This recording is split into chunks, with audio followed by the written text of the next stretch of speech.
then the screen is like on you and it's on you for speaking. Like Yeah. in the game, it's like, there's a like clear like, okay, I have to get better.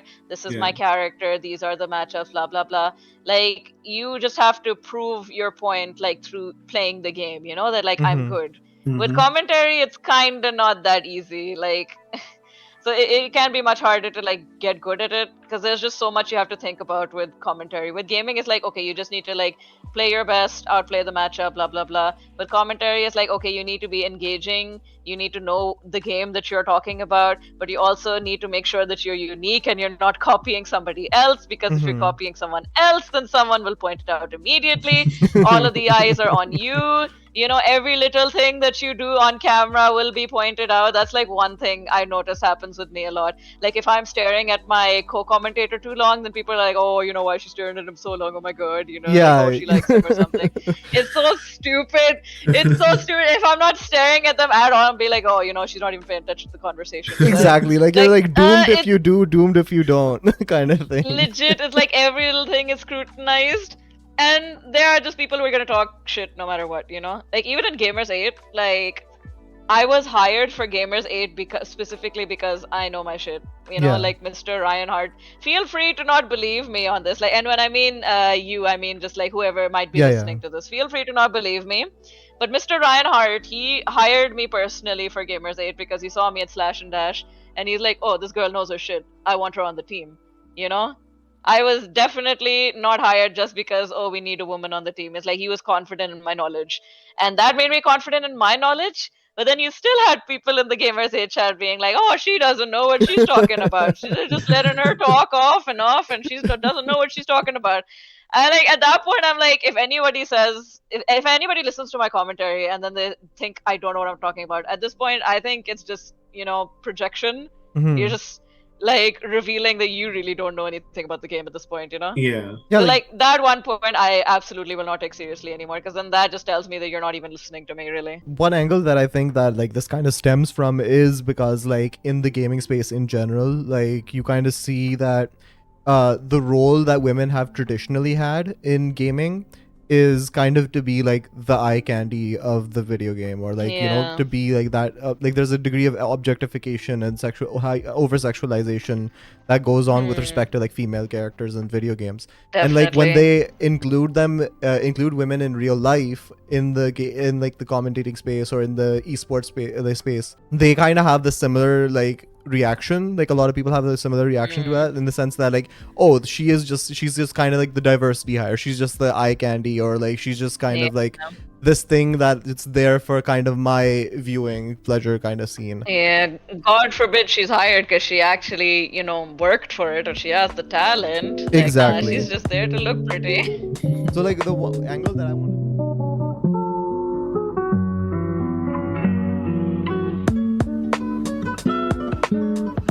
Hello and welcome again to another Q&A podcast. Today we have as always faraway Q. Hello. We are joined by renowned commentator Ayano Hisako, and we're here to delve deeper into her experiences in the gaming space, in the gaming sphere overall, and also discuss the role and I guess there's the space of women in gaming in general. So we understand you're a dentist by profession. Yep, I graduated with a bachelor's degree in dental surgery last July. And it was very hard. I mean, it must be really hard to like juggle like being a full-time doctor and also like being a commentator on the side. Oh yeah. It was definitely having to prioritize my studies most of the time, because literally anyone I would talk to would just be like, it is better to prioritize your studies, because medicine is like a stable career compared to commentary, where it's like based more on gigs, and then that's a big if you even get chosen. Especially because I'm more of like an up and comer. I'm not really like one of the established like head honchos. So yeah, definitely not reliable for me. I had to prioritize studying often, but I hope that can change now. After my internship, inshallah, I want to definitely apply for more gigs as much as I can. Like, if given the choice to like go full-time into like commentating or gaming, or being like a full-time doctor, like what would you rather like dip your feet into? Well, my heart is with gaming and content creation. So if it could guarantee me just like a stable living, not even like a millionaire living where I like swim in like a sea of dollars, but like just stable enough that like I can buy what I want, I can eat what I want, I can feed my 10 cats. I only have two, not 10. That's enough for me. That's enough for me. So if that could be guaranteed, then I would gladly choose commentating, content creating, streaming, whatever in a heartbeat. But sadly, I kind of just have to go with medicine instead for now. Like you joined into the gaming scene like early on in life, and like when did you join the FGC and like specifically? And like, what does it mean to even join the FGC? Because everyone plays video games, but how do you become part of a community? You know, that's a very good question, actually. And it's a question that comes up surprisingly often, especially because when you take into account that there are different sides of the FGC as well, like you have like your casuals and then you have like your competitives.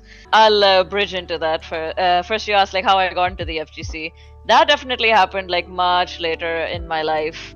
I would say around the release time of Tekken 7, which came out late 2017, if I remember correctly.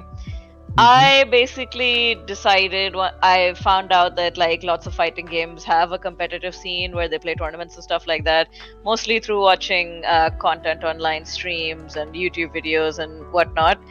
And I decided that hey, I have the most passion for Tekken out of every single fighting game I've ever played in my life. I played a few, I played a lot, but I have the most passion for Tekken. And when I used to watch competitive Tekken videos, streams from like past games or like the recent ones for Tekken 7 because it's been out on arcade, so there were a few tournaments. It's like, wow, I can actually keep up with what is happening like visually on the screen. Whereas other games like Mortal Kombat or Marvel vs. Capcom 3, it's like I had no idea what was going on and I tried to watch. It was just too fast for me, you know? So I'm like, hey, I could potentially go like into the competitive scene for Tekken 7. And I basically grinded the game a lot in the beginning because I was not good. I was not good by any metric, but darn it, I wanted to get there at some point. And so I busted my butt off. I watched all tutorial videos. I watched a lot of streams. I eventually went offline as well. I found out about this small tournament that was being organized by some in World Trade Center, but it was like really, really small. But I went there first. I got to meet the local scene through there, and the rest is sort of history. Just like lather, rinse, repeat. Engage with the community online, engage with the community offline, and just keep doing that. That's how I joined the FGC. And if you ask me, like, oh, what makes somebody an FGC member? You know, what dictates that you are part of the FGC? If you ask me, I think if you have a passion for fighting games and you want to share that passion and engage with that passion with other people, then as far as I'm concerned, you're part of the FGC. This comes up a lot as a topic that a lot of people I personally know, or just some random people on the internet will just be like, well, you know, are you really part of the FGC if you're not like as good at the game mechanically as some other people who are prominent in the FGC? Or maybe your art is not as good as like other people who are prominent, because a lot of artists, for example, in the FGC are phenomenal. They're phenomenal. And then there's just a lot of like, you know, I don't know if I can count myself as part of the community when I'm not interested in the competitive aspect, or the stuff that I do for the casual fan base is not like up to par. And to that I say, honestly, you're just kind of gatekeeping yourself at that point, and I just don't want to gatekeep anybody from the community. You know what I mean, right? Yeah, the more the merrier. That doesn't make sense. Like you to be a scientist, you don't have to be Albert Einstein, right? There's tens of thousands of others. It's the same with anything else. And like also like if you're with doing our it, you're part of the community. Like also with our like I guess previous podcast, like Noshawan brought up like the very similar point. Like it's not about like being the best or like doing something the best. It's just about showing up, participating, and being involved in the community, being involved in the discussions that are going on in the community. And like, you know, just participation is kind of like your ticket into the FGC overall. Yep, I 100% agree. Though there is a space for lurkers as well. That's like my biggest encouragement to like anybody that like if you love fighting games and you want to be engage with the community with your love for fighting games, then as far as I'm concerned, you're part of the FGC. Welcome. Doesn't matter if you're not that great on the game, doesn't matter if like you just button mash or you're a combo video artist or you draw stick figures or you draw the Mona Lisa or you write fanfics on the side, like it doesn't matter. You are part of the FGC. If we have the same love for the same property, you are welcome in my books. I welcome you gladly. That's a great way to look at it. So, you're a commentator. What have been some of your recent gigs? Well, the most recent one, and let's be honest, the most famous one as well, is when I participated in the Nations Cup tournament for Tekken 7 at Gamers 8 2023 in Saudi Arabia. That's big. It was very big, and I'm honestly very shocked that I was even considered in the first place, but I am super, super grateful. It was an amazing opportunity, and I just cannot stress enough, like, what an amazing experience it was all around. Like, probably one of the best gaming experience period I've ever had, and I've had a lot of great ones, so that's still saying something. They just treated me with like the best hospitality. Like everyone I met was super nice to me, whether it be like the hotel staff, the organizers, the people in charge of the players, my fellow commentators, the professional players that I was whose matches I was commentating. Everyone super, super nice to me, super, super encouraging. They all believed in my capabilities as a commentator, even though most of them had never heard of me before. But it was very reassuring. It was very like empowering to me in a sense too, that like nobody seemed to doubt like me being there. They're like, yeah, that checks out. It was nice. Makes me happy. I mean, you're probably good at your job. That's why no one doubted you. Yeah, I'd like to think that, yeah. Like, so we've talked about kind of your entry into the FGC. So like, what does gaming in general mean to you? Like, I mean, like, how did you get into gaming to begin with, I guess, would be the point. Because like you talk about like, you know, getting more people on board into the FGC, getting more people involved. So like, how did your entry into the gaming scene happen? Like, not just the FGC, like gaming in general. Definitely. This is like one of my favorite stories. It's kind of cliche, but it warms my heart, and I think it's just can apply to anybody really. I got into gaming in general when I was very young, less than like the double digits in terms of age, probably 5, probably 6, when I used to live in Pakistan, and on the holidays we would often go from Lahore to Islamabad to visit my family, where a majority of them used to live, my cousins, my aunts, and all of that. And back in the day, my cousins had this shiny new console called the PS2. Back in the day, they had like sessions on that all the time. I got introduced to a lot of like really fun games that I still play today on the PS2. But the biggest memory was that my family members, my cousins and my sisters and we all used to get together and play Tekken 5, vanilla Tekken 5 on the PS2 together. And that was I think that was honestly a very formative experience for me, now that I think about it. Because it was so weird. Like a lot of my people in my family just kind of have their differences for the most part. Like everyone just sort of branches off into like age groups or like specific interest groups. Like my sisters and the eldest would get together, and all like the middle kids would get together, and then the youngest would kind of just be left to fend for themselves. But somehow like Tekken seemed to be like that one game that age groups didn't matter, your personal interest didn't matter. Like we all were just into that game, and we all would just like press buttons and try to beat each other up, you know? Like even my sisters, that was like the weirdest part, because they're way older than me. One's like 7 years older than me, the other's 11 years older than me. So it's like completely separate generations from the both of them. But even they would just like stop and like come and hang out when we're playing Tekken, play some games themselves, get into it, you know, just like overact, you know, when you win or when you lose, as one is not to do when they're playing with their family.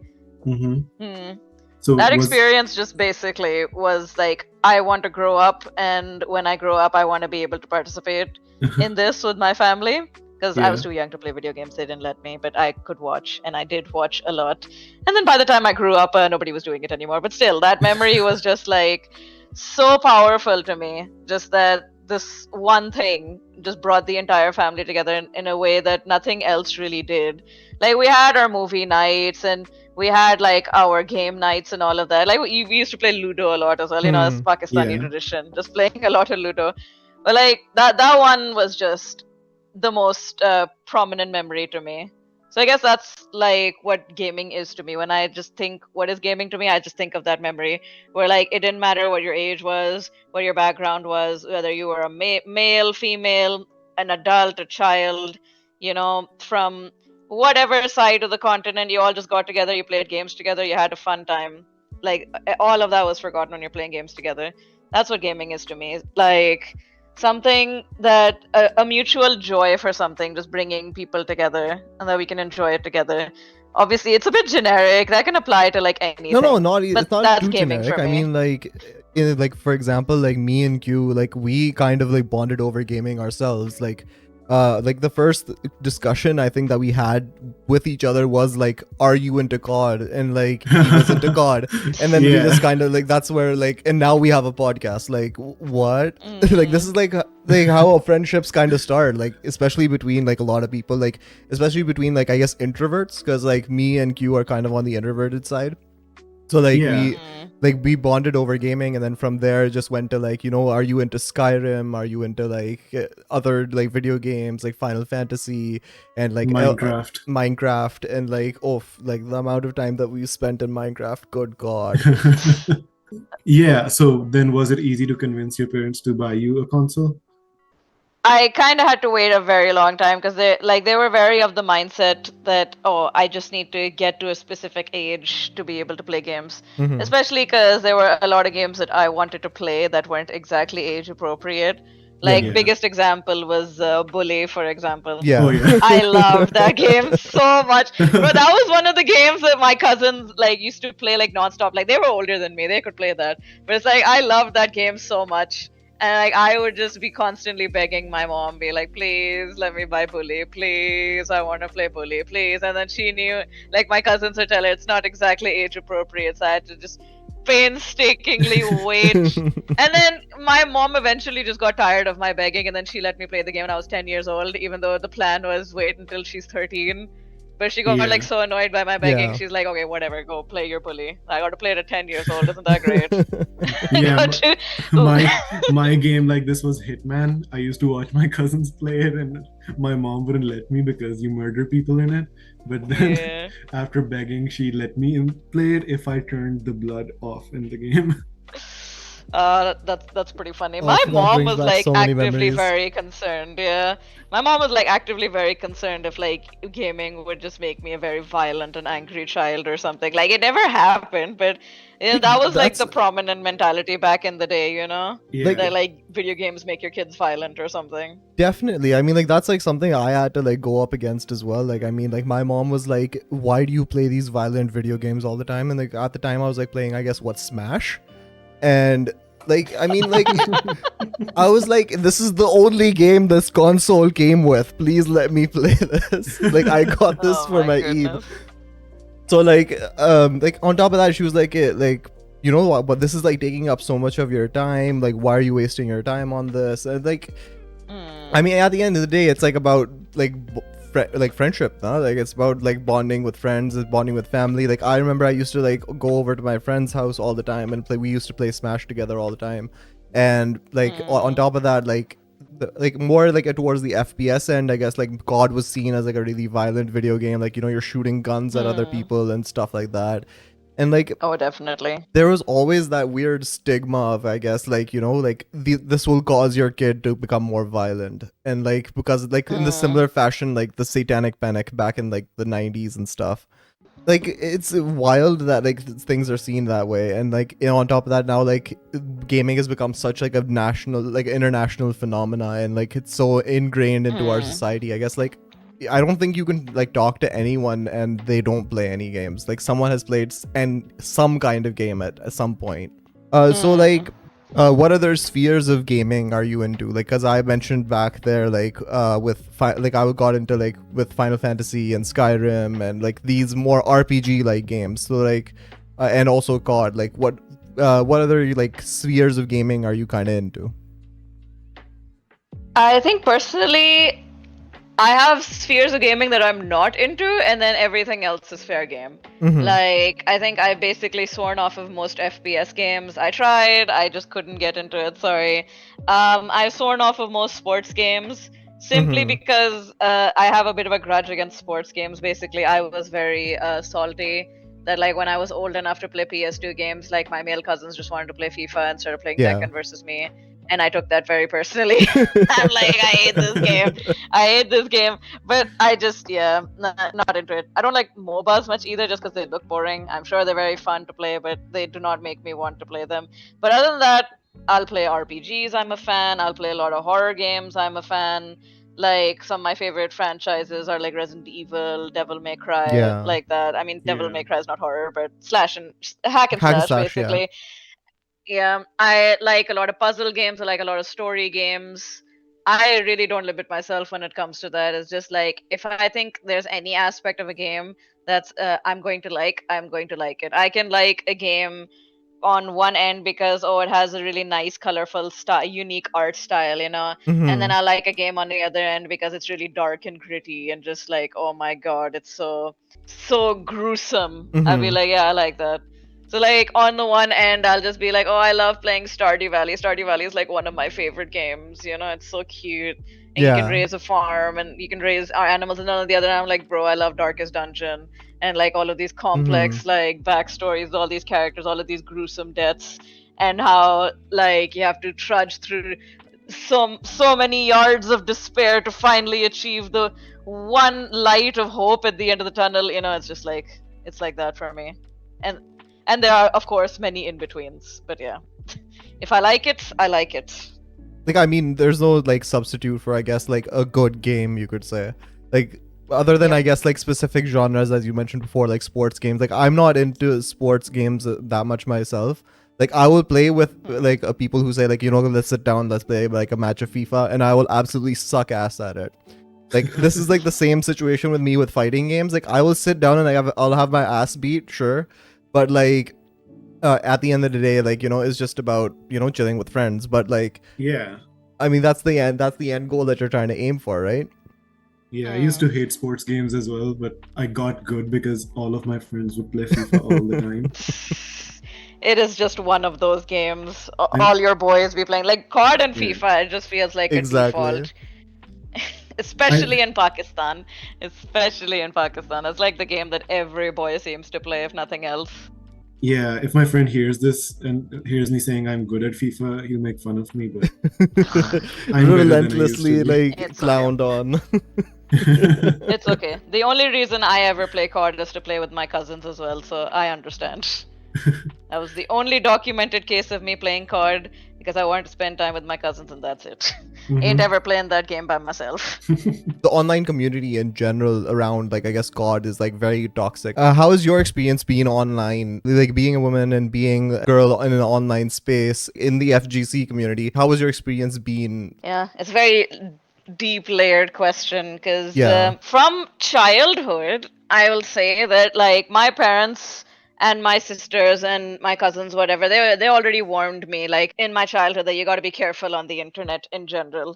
You know, they're like, oh, you got people who are willing to trick you or get like personal information or like try to get you out of your house so they can kidnap you or something. Yeah, you know, like stranger danger. Like stranger danger is very normal. Yep. Yeah. Like, I was growing up during that time. I was growing up during that time where like the internet was just like slowly becoming a more like integral part of human society. Like, I remember in my childhood, like the first internet we had was proper dial-up. We're talking like that ancient, basically.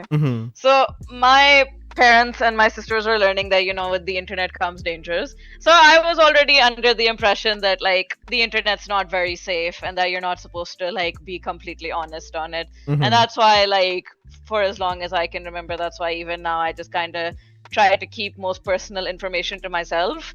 Like, even now when I'm like somewhat more known compared to back then, it's like I still want to keep a lot of it off the internet. I want to keep a lot of stuff to myself more so. Just keep internet stuff on the internet and like try not to accidentally dox myself somehow. Yeah. Like it took a while for me to even be okay with like some of my pictures on the internet, but we've gotten over that. But yeah, like I had gotten into a lot of communities just like with that sort of knowledge in the back of my mind that I should not be so frank with like people and strangers online when I barely know them. And especially when I would spend more time in online spaces and I would hear like from lots of people that like, you know, especially for women, it's dangerous in a lot of places. Like it's already like that in Pakistan. Like I already grew up with like, you know, you can't go anywhere alone and then you have to be like you have to have a chaperone and stuff like that. So in my brain I'm like, oh, it's just like real life where you got to do the same on the internet. My experience with the FGC, it's kind of different than what I was expecting. Because the very first time I went to a local offline, I was a bit worried about my safety. Not too much because it's the UAE and it's very safe over here for women. Like I wasn't like too much worried about my safety so much as I was worried about like having to deal with inappropriate comments or like people like making fun of me or something like that. Like I was expecting like the mild sexism as opposed to like the my life is a threat sexism. And I went there and like I kind of got like some of that. Like a lot of it was just like, oh wow, cool, there's like a girl here, that's sick. And like, you know, if we do locals over here, then isn't that great? And I'm like, okay, that's great. But then at my locals, they were definitely like those people who would just like not take me seriously just because I'm a girl.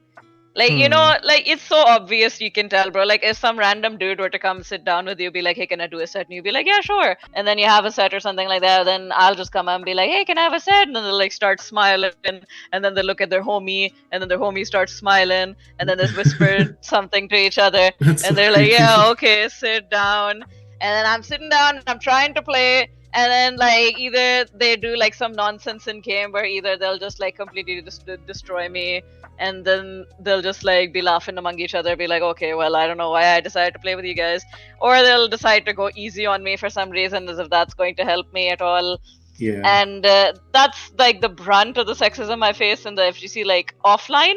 Like when they're right there in front of me, it's nothing too bad, but it's like it's the kind of like, oh, we don't take you seriously. Like that's faded a bit now that I've become more known in general. Like I face that less often. But even like in when was Slash and Dash again? Like Slash and Dash was a Tekken World Tour event for Tekken 7. It was a tournament. That was the gig I had before Gamers 8 actually. Like I was one of the main commentators there, and I was commentating alongside Mr. Spaghetti Rip and also Rip from USA, two very like famous established like seasoned commentators. And I would get off from the commentary table, go to play some casuals, and then some Pakistani dudes be like, hey, yo, you want to play some games? Be like, yeah, sure. And then doing the exact same shit. Oh my god. The exact same shit from years ago. I'm like, really? I thought we were past this now. Just like sitting and then just like having his buddy record the match, because I was cosplaying Julia at the time too. So I guess they're like, oh, we want to beat like a cosplayer girl and get it on camera or something. Be like, okay. Blatantly going easy on me when they were about to win. And then like I had to like kind of reprimand them on the spot, and I did not want to do that because I was having a good time. But if I let it go, then they would just keep doing that to some other girl, I'm sure. So I'm like, you know, that's not very cool of you. Like that was like, I was feeling so good about myself, and then that one reminder would be like, oh yeah, dudes are still like this. It's yeah, and it starts at home, right? When their sisters want to play, they just let them have a turn for a little bit, like infantilize them a bit when they want to play video games or something. That kind of becomes learned behavior over time. And then when they go out into the world, they think that's how to treat any girl who wants to play with them. But it's like so funny as well, because they're the ones who asked me for a game. And then they still did that. I'm like, I wasn't hurting for it. They're like, oh, excuse me, Baji, you know, do you want to play a game with us? I'm like, yeah, sure.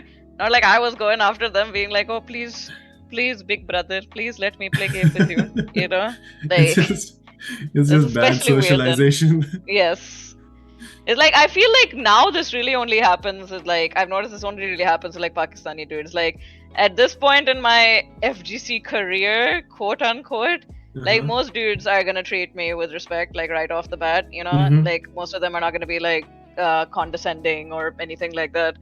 But then when it does happen, it's usually like Pakistani dudes for some reason. Now, don't want to put any of you on the spot, but I mean, It calls it like I sees it. We don't get to talk to girls for the first 12 years of our life, so yeah, that's true. I didn't get to talk to boys for the first 12 years of my life who were not related to me directly, so I get that. Yeah, you hit upon a good point here. You can't ever push that out of your mind, right? You always have to be aware of how people are treating you to a greater extent than a man would have to do in the same capacity. Before we go deeper into the in-person interactions in the gaming community, I've heard that there's a lot of racism in the online gaming scene. Like, I have a friend who put in almost 4,000 hours into Dota, but he just quit playing because he couldn't take like these white kids being super racist to him because of his accent and making it impossible to play at all. That's hitting very close to home for me, actually. And like, I remember just fighting with Europeans all the time because they used to be so racist. Like, recently, my experience has been different in playing on European servers, but back in the day, it used to be really exhausting. I'll say, like, one thing most people probably don't know about me if they haven't known me for long, but there was a point in my life where, like, how now I say, like, nah, I don't play FPS games. There was a point in my life where I'm like, nah, there's an exception. That exception to that was Overwatch, back in the heyday of it. Oh, yeah. I kind of started playing it a bit later, like, I would say probably 2018, 2019, maybe. I know I started in university because my friends got me into it, basically. My friends are like, hey, this is game Overwatch, and you should totally play with us, you know? Like, you don't even have to have, like, good aim, you know? You can be, like, a healer and stuff. I'm like, oh, that sounds fun. I like being a healer. I'll play the healer. And I was very fond of Mercy as a character, even though, like, I would find out later that, you know, all of these different controversies regarding her and all of that. But, like, at the moment, I'm like, I like her. She seems nice. This game seems nice. I like playing that with my friends. Wait, what was the controversy around her? It's like people are kind of torn on Mercy. It's like, on the one hand, she's like, you know, a very positive figure for like women in gaming, and then on the other hand, she's just like another stereotype that just adds to like the list of women in video games who exist just to promote like stereotypical notions of women. Because it's like, oh, you know, on the one hand, oh, you know, she's in the battle and she's in the battlefield and she can like shoot a gun and she's kind of awesome. She can fly and she can bring people back from the dead. But on the other hand, you know, she's got a big booba, and she's a blonde, pretty woman, and she basically just helps other people instead of doing her own thing, you know, like how women are naturally like stereotypically they're like, oh, your job is to like be caring for like other people more so than just like being proactive and doing your own thing, you know. But isn't that every female character in any anime? Like, that's been my experience. Bruh, don't get me started on Naruto. We will be here all day.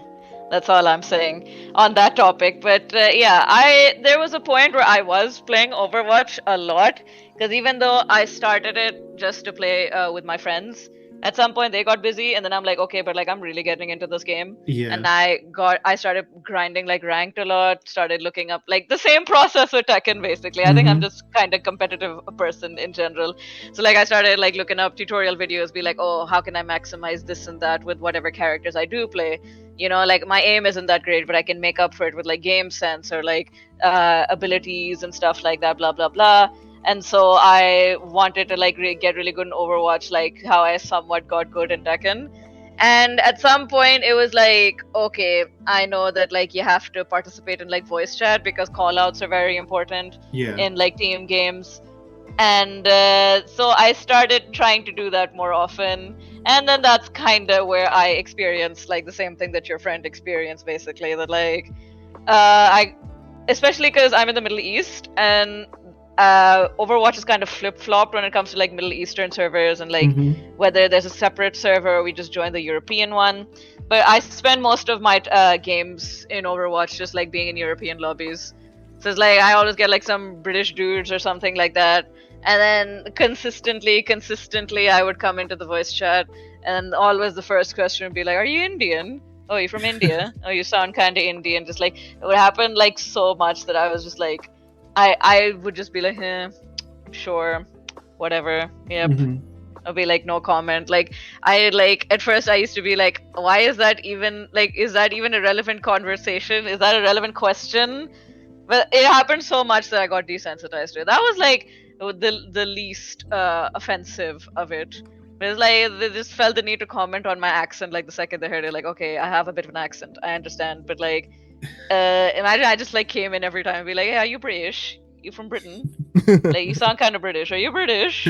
Like, you know, like, where are you from?" It just felt weird to me. But then that was like the least offensive part. Like, I would experience like blatant racism as well. And if I wasn't experiencing, I would like watch other people experience it sometimes in voice chat. Like, people get like really pissy. Yeah. And then they would just like say the most vile stuff. And in my case, you always used to get paired with like sexism as well. I want to like make it clear that like this didn't happen every single time. Though them asking if I'm Indian happened more or less every single time. That definitely every single time. But the blatant sexism and the blatant racism, that was like on relatively few occasions. I'd say like 15% of my games had that. But like it doesn't matter that like it doesn't happen as much, because when it does happen, it still feels really shitty. When they start going like, oh, you know, your house smells like curry or something, I'm like, okay. Or I'll just be trying to like, the game is starting and then everyone's just talking. And then I'm just like, okay, guys, game's about to start. Like, can we focus? Like, what are we gonna do? And then he's just like, what are you wearing? And I'm like, okay, well, we're off to a great start. After great, like, true stories, by the way. I am saving like some really heinous examples as well, because I'd rather not we go in that direction. But yeah, that eventually that was just enough to be like, you know, I don't think this is worth it. Honestly, I really don't think this is worth it. It gets too much at a point. Like, we play Valorant on Bahrain servers, and like the amount of racism Arab people have towards non-Arabs is palpable, and it just becomes unplayable at one point. Yeah, it's like that's why like for a while I feel like swearing off of most teen games in general, because it's like like if the experience really depends on like your teammates, how most of people just kind of accept that like online gaming is kind of toxic in general. Like, it's just an accepted attitude, you know. Like, not many people, as far as I know, are like active in wanting to change that. They're just like, you know, it is what it is. You either just ignore it or you move on or whatever. Yeah, but, and you can't fix people when you're playing games, right? It's like, I want to have a good time when I'm playing games, and then like but the game is making me feel bad. It took me so long to realize that like if the game is making you feel bad, stop playing it. Because that was like the one bad habit I got from Tekken. I'm just like, no, I just need to keep pushing through. I need to keep pushing through. Though in that case, it wasn't because people were being mean to me, but because I was not good enough in the game. Like, I need to get better, to the point that I wasn't having fun with the game anymore. So then I realized, I'm like, you know what? Just put the game down. It's a game. You have fun first. So it was like with Tekken, I had to take a break, and then when I came back, I had fun. With Overwatch, I realized I just wasn't having fun, and then I just dropped it, and I never felt the need to pick it up again, unlike Tekken. Yeah, that makes sense. I mean, that's a good life lesson anyway.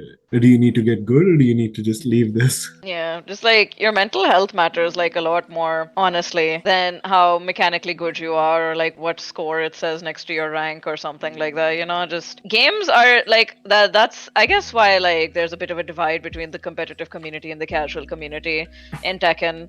Like, the competitive community is becoming like more and more mainstream because Tekken is becoming more and more mainstream as like an esports game. I know that like a lot of people feel like very insecure about their performance in this game, because they feel like we touched on it earlier, like they feel like I can't count as a member of the FGC if I'm not at least this good in the game, you know? I had that mentality at one point in my life, and that's why now I fight against it like so viciously. That like, no, you don't have to be like, you don't have to be Arslan Ash, you don't have to be Knee, you don't have to be Anakin to be part of the FGC, you know? Like, that was a lesson I learned the hard way, and now I'm trying to teach that to other people so they don't have to go through all of the shitty things I had to go through to learn this lesson, you know? Yeah, and were you ever involved in, like, did you ever try to join Discord servers to meet people to play online with, or just like online matchmaking all the way? To me, Discord is less of like, you know, oh, let's find people to play games with, and more of just like another social media app. Like, for me, it is the social media app, honestly. Like, I prefer it Twitter or Instagram or, God forbid, Facebook or anything. Like, Discord is just like my main social media app. It's where like I talk to most of my friends. Like, if I want to organize a gaming sesh or whatever, then yeah, we do it on Discord because everyone just happens to be there. Usually I would just rely on like matchmaking or whatever for my teams, really. Exactly. I mean, like, dealing with people, you know, like I mean, the point I was going to bring up was like a lot of like I guess the toxicity around the online space is kind of connected to the anonymity factor in the online space. When you have that kind of separation and veil between you and also like the person that you're dealing with, like you are more inclined to, I guess, like, you know, act in ways that you normally wouldn't act.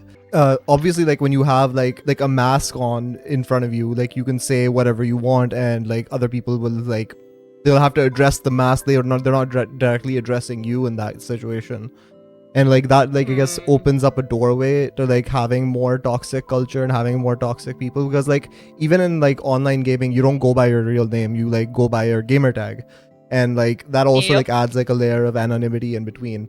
And like you're not using like your actual face, you're using like the characters like that you're playing in that situation.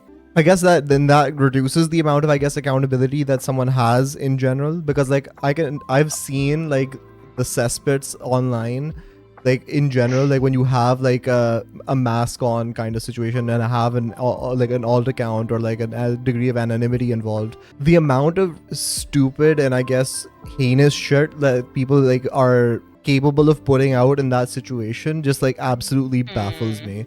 Like, I mean, you would never say these kinds of things if you could see the other person's face or like or see them in person. Like, this is like the one, I guess, drawback that I see to like I am all for having anonymity online, and I'm like not factoring in the fact that like, you know, having like your known identity outside, no matter what Facebook says that I have to sign up with. I don't know why. Like, this is like something that's been annoying me for a very long time, but that like, why should we have to like become more worse when we are anonymous versus like being like an actual person online, or like using your actual identity? Like, why can't we have anonymity? Like, I remember like back in the earlier days of the internet, like when I used to like roam around on forums and stuff, you had anonymity at the time as well. Like, I mean, you had like gamer tags and forum names and whatever usernames, but like the community overall was like, I guess, more chill, because like it was a bunch of people coming together, forming communities and like bonding over some shared interest. Eventually, like over time, when it's, I guess, maybe diluted, like that kind of sentiment, like the sentimentality is kind of like fizzled off.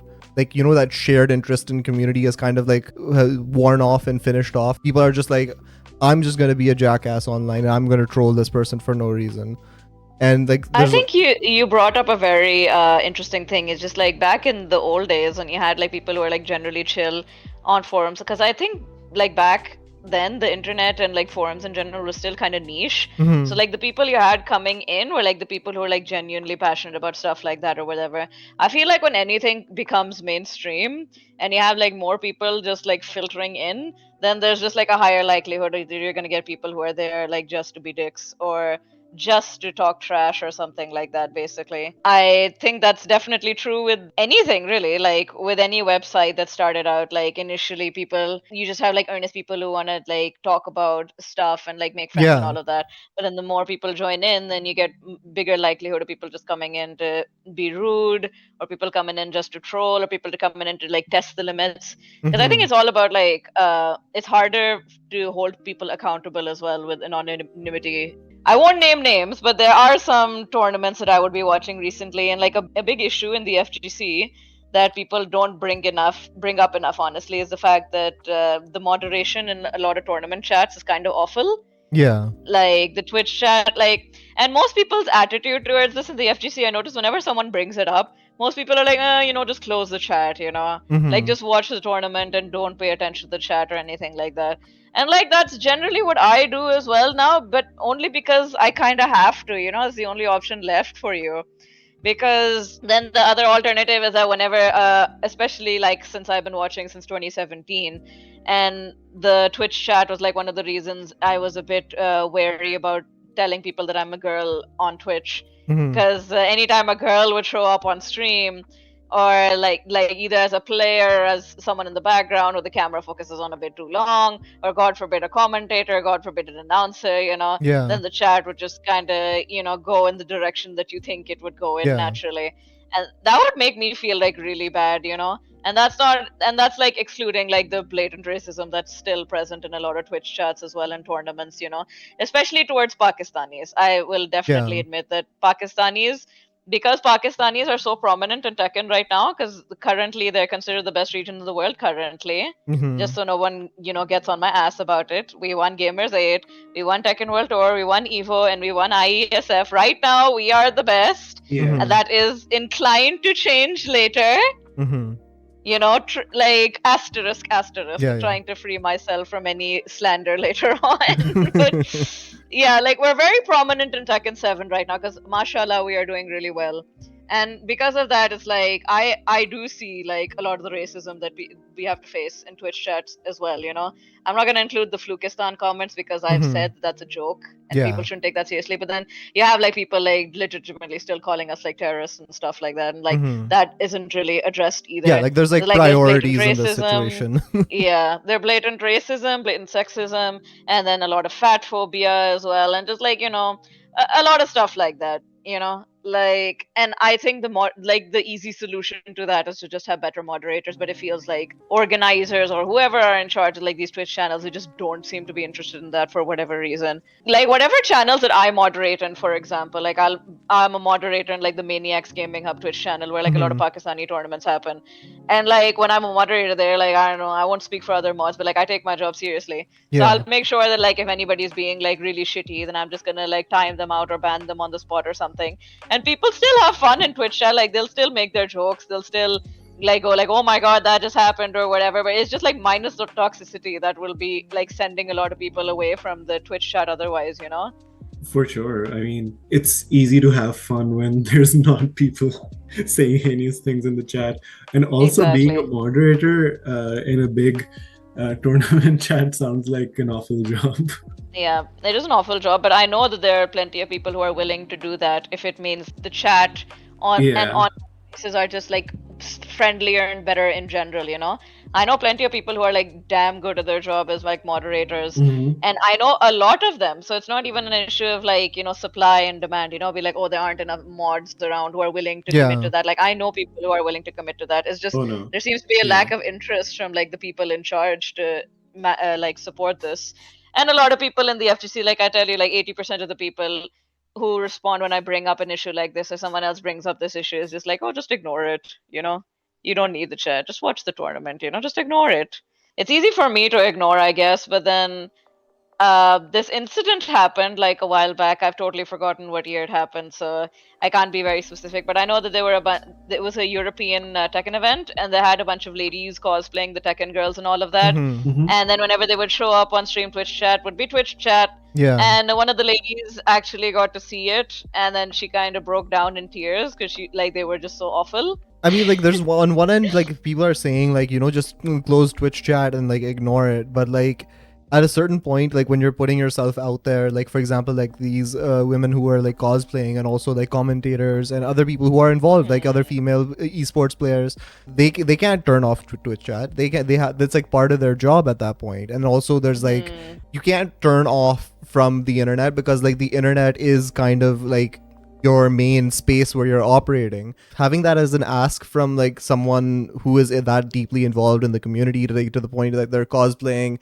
they're like coming on tournaments and they're like showing off their cosplay or like they're commentating in tournaments and stuff, making that space I guess a little more safer. Like even if it has to even if you have to cull back a bit on like I guess the freedoms of speech into a Twitch chat, like I mean I guess it's kind of necessary to do because like you can't like even like in normal everyday life like you have like if someone talks shit to you, obviously they're going to get hit, right? Yeah, legit. Like a lot of people think like freedom, like people complain so much about freedom of speech, they're like, oh, we should have the right to say like whatever we want, and like it's not our fault if like other people get offended or something.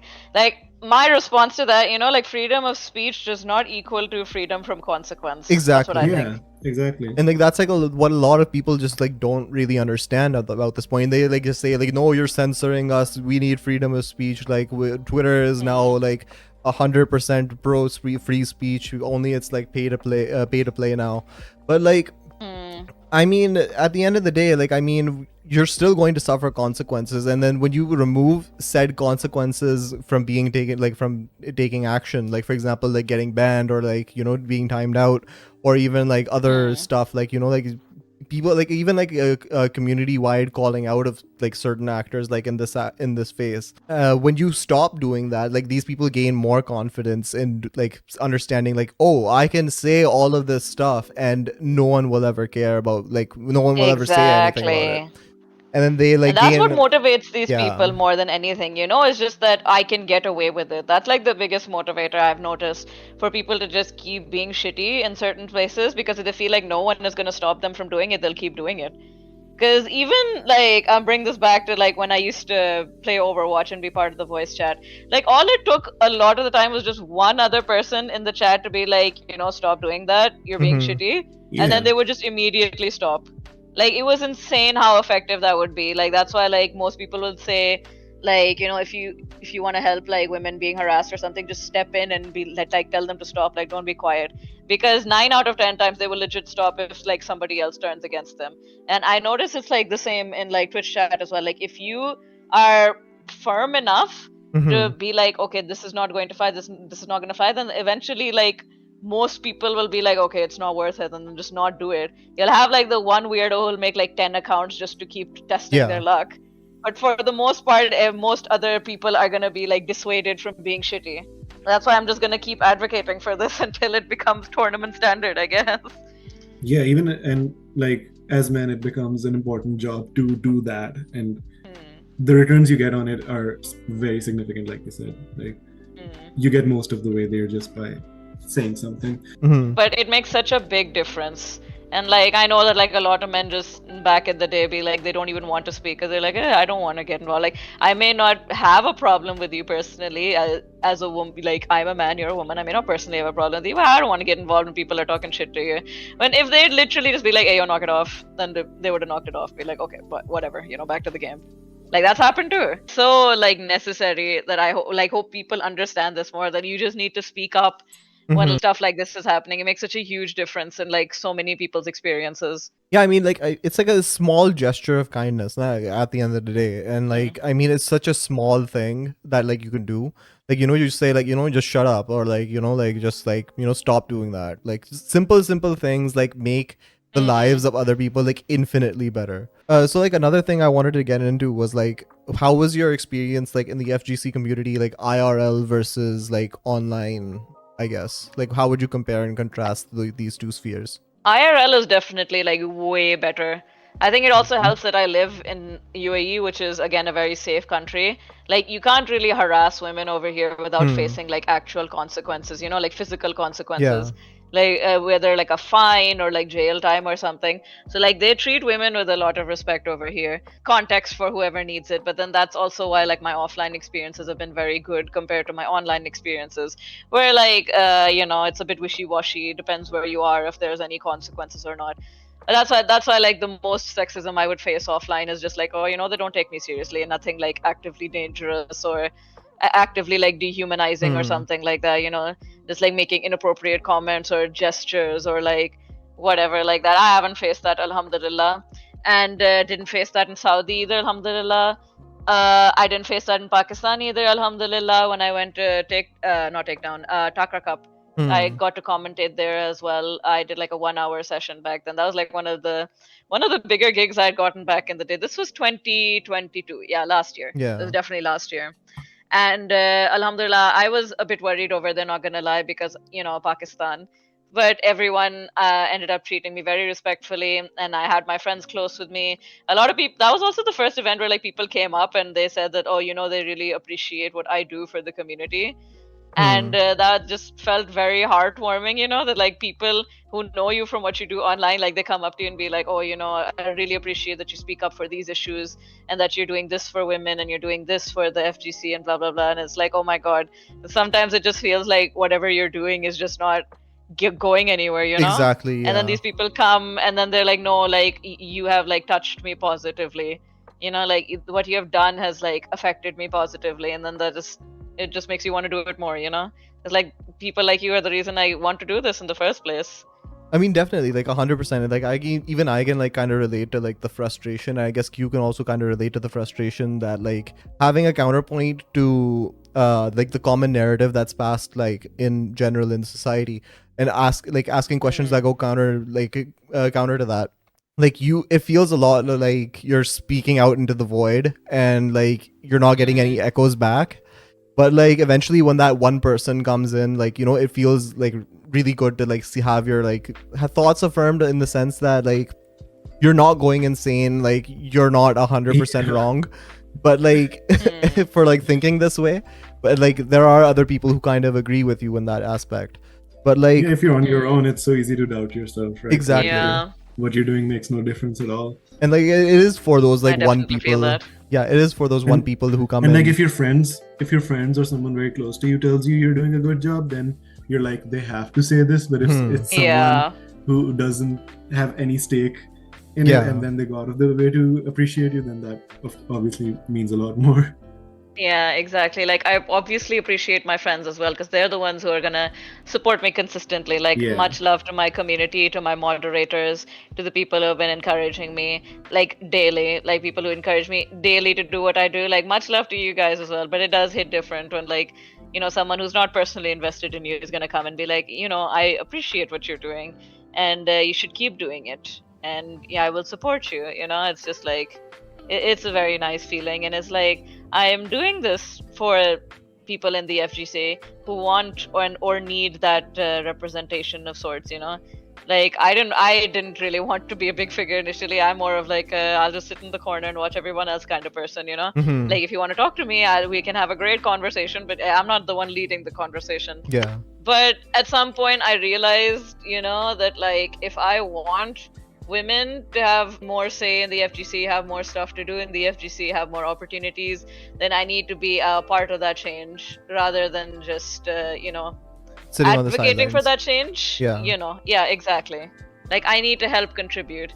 And also, I kind of just realized that I'm better at commentary than playing the game. So I'm like, hey, that's how I can help. And there are like relatively few female commentators. I'm not the only one. Hell no. I'm not even the first one. Hell no. Yeah. Some people think like I'm one of the only ones or I'm one of the first one. That's definitely not true. A lot of women have paved the way for me to be here. But I definitely want to help in that regard, because like, I want more women to hopefully like see me and be like, oh, she's doing this, and like, people are respecting her and taking her seriously and giving her a platform. Like, hey, maybe I can do this too. I like commentating too. Like, I was I want going to to ask, contribute to that. have you ever participated in tournaments? Every single tournament I go to, I try to participate. Nice. Even if I'm commentating, I try to participate. Because most of the time I'm like, lol, I'm not even that good, so it's not even going to interfere with my commentary. And a lot of commentators do this, actually. They'll participate in the tournament and whatever, like, and then also commentate at the same time, because a lot of our commentators are players too, and they love playing. But if I had to prioritize one, I would prioritize commentary. But yeah, part of supporting your locals is by participating in tournaments and showing up and all of that. So that's why I still do it, even if I'm not good at the game. And I have to stress this a lot, because people think that, oh, you have to be good at the game to participate in tournaments, and then they'll feel like shy or be like, oh, I don't want to embarrass myself or something, so I won't participate. But nah, like, ultimately participating in tournaments, it just helps your locals. That's the main goal of participating in tournaments. Like, if you're good and you win, that's great. But to me, tournaments are less of like a chance to like, oh, like, it's a chance for you to like win some money or win some clout or something, or like show off how good you are. To me, it's more of like a social event. You go here, you're meeting people who love the game as much as you do, who love it in the same way that you do, like competitively, and you get to make friends. You get to like meet people and be like, oh, you played this game too, okay, so here's my PS, and you give me your PSN, and we can play sometime. We can play on PC sometime or stuff like that. And or you can like witness some amazing matches as well. Like, even if you don't want to play, you can come and witness some amazing matches, because even in like smaller tournaments where there aren't any big names, you're almost guaranteed to have like a few matches that are just really, really good. That's just the beauty of Tekken. Doesn't matter who's playing. Sometimes you're just gonna have a hype moment and everyone's gonna be like, oh, And the more people participate in tournaments, the more like organizers feel like there's a return of investment as well, because organizing tournaments is a lot of work. You need like a lot of competent EOs, you need a lot of equipment. Like, if you're hiring a commentator, if you're streaming it, then that's extra work as well. But then if you have people coming, the more people come, and then the more they participate and the more they make it like obvious that, yeah, we're enjoying ourselves and we want to like come to locals more often, then that is ultimately going to help your locals grow, and it's going to help like your scene in general grow and be better. So that's why I'm just going to always advocate that, like, even if you feel like you suck, bro, just go and have fun in tournaments. You will find someone who sucks just as much as you, worst case scenario, and then you guys can suck together, you know? That's worst case scenario, wallah. Most people are not gonna make fun of you for being shitty at a tournament. Like, there are some people who are shitty like that, but most of the time people are just normal people who are like, you know, that was fun, let's go. Do you wanna hang out again sometime? Or they'll just ignore you. Wallah, it's like, I'm reassuring you right now, as I've been to tournaments of many sizes at this point. That's usually how it is for me, and I am a woman, a Pakistani woman. Safe to say, don't worry. You will find people who will just be grateful that there's someone else in their local scene who loves the game as much as they do. So yeah, support your locals. Definitely. Awesome. I mean, like, a point that you brought up in between was like having to be like kind of overqualified for like the positions that you're in order to be taken seriously, commentating space or even like in the online space.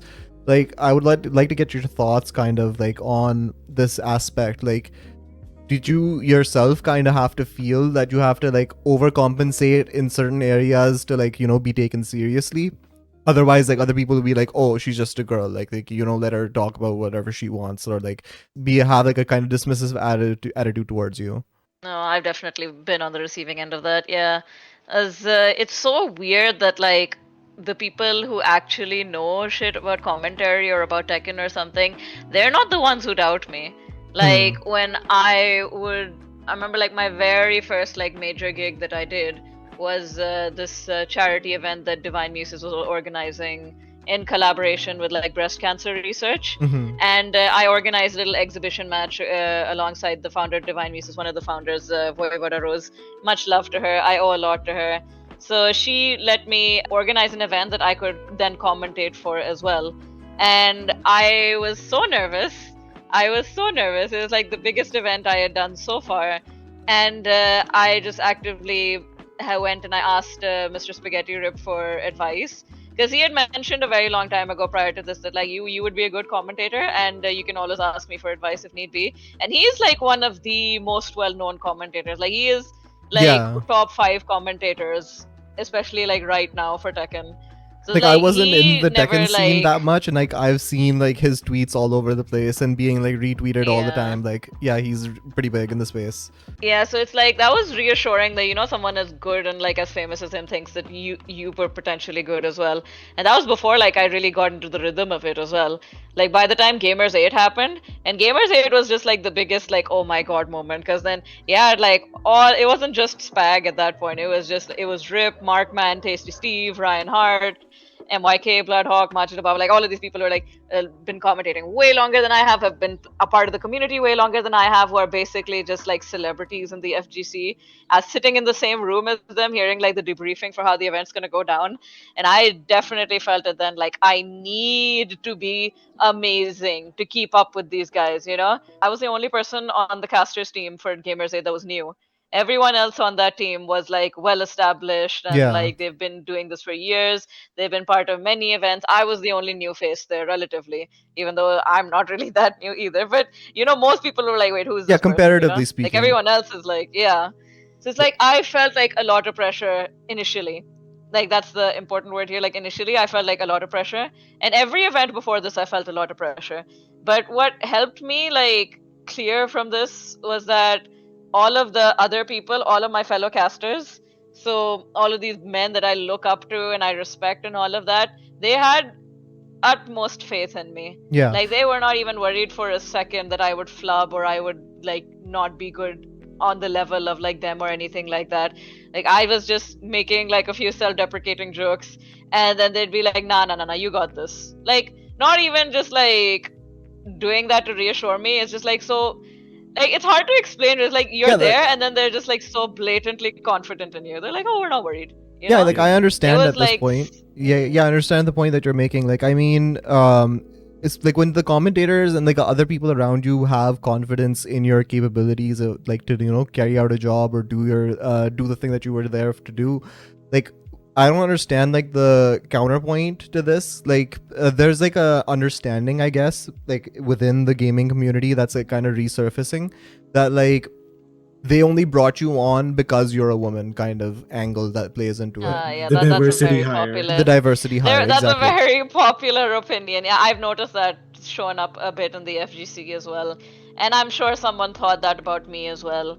But I think for me personally, I want to do my best to like combat this. That's why I want to like encourage more women in the FGC to take up roles in the FGC aside from just being like players, because we have a lot of awesome like female players, and like when it comes to like female players, like the opinion is slowly shifting that like, oh, you know, like we have like good female players as well. Like the discrimination towards them is like slowly fading. It's still there. I'm not gonna say it's not there, but it's slowly like fading. But when it comes to like female commentators, female like TOs and stuff like that, like we could use more, and I kind of want to encourage more.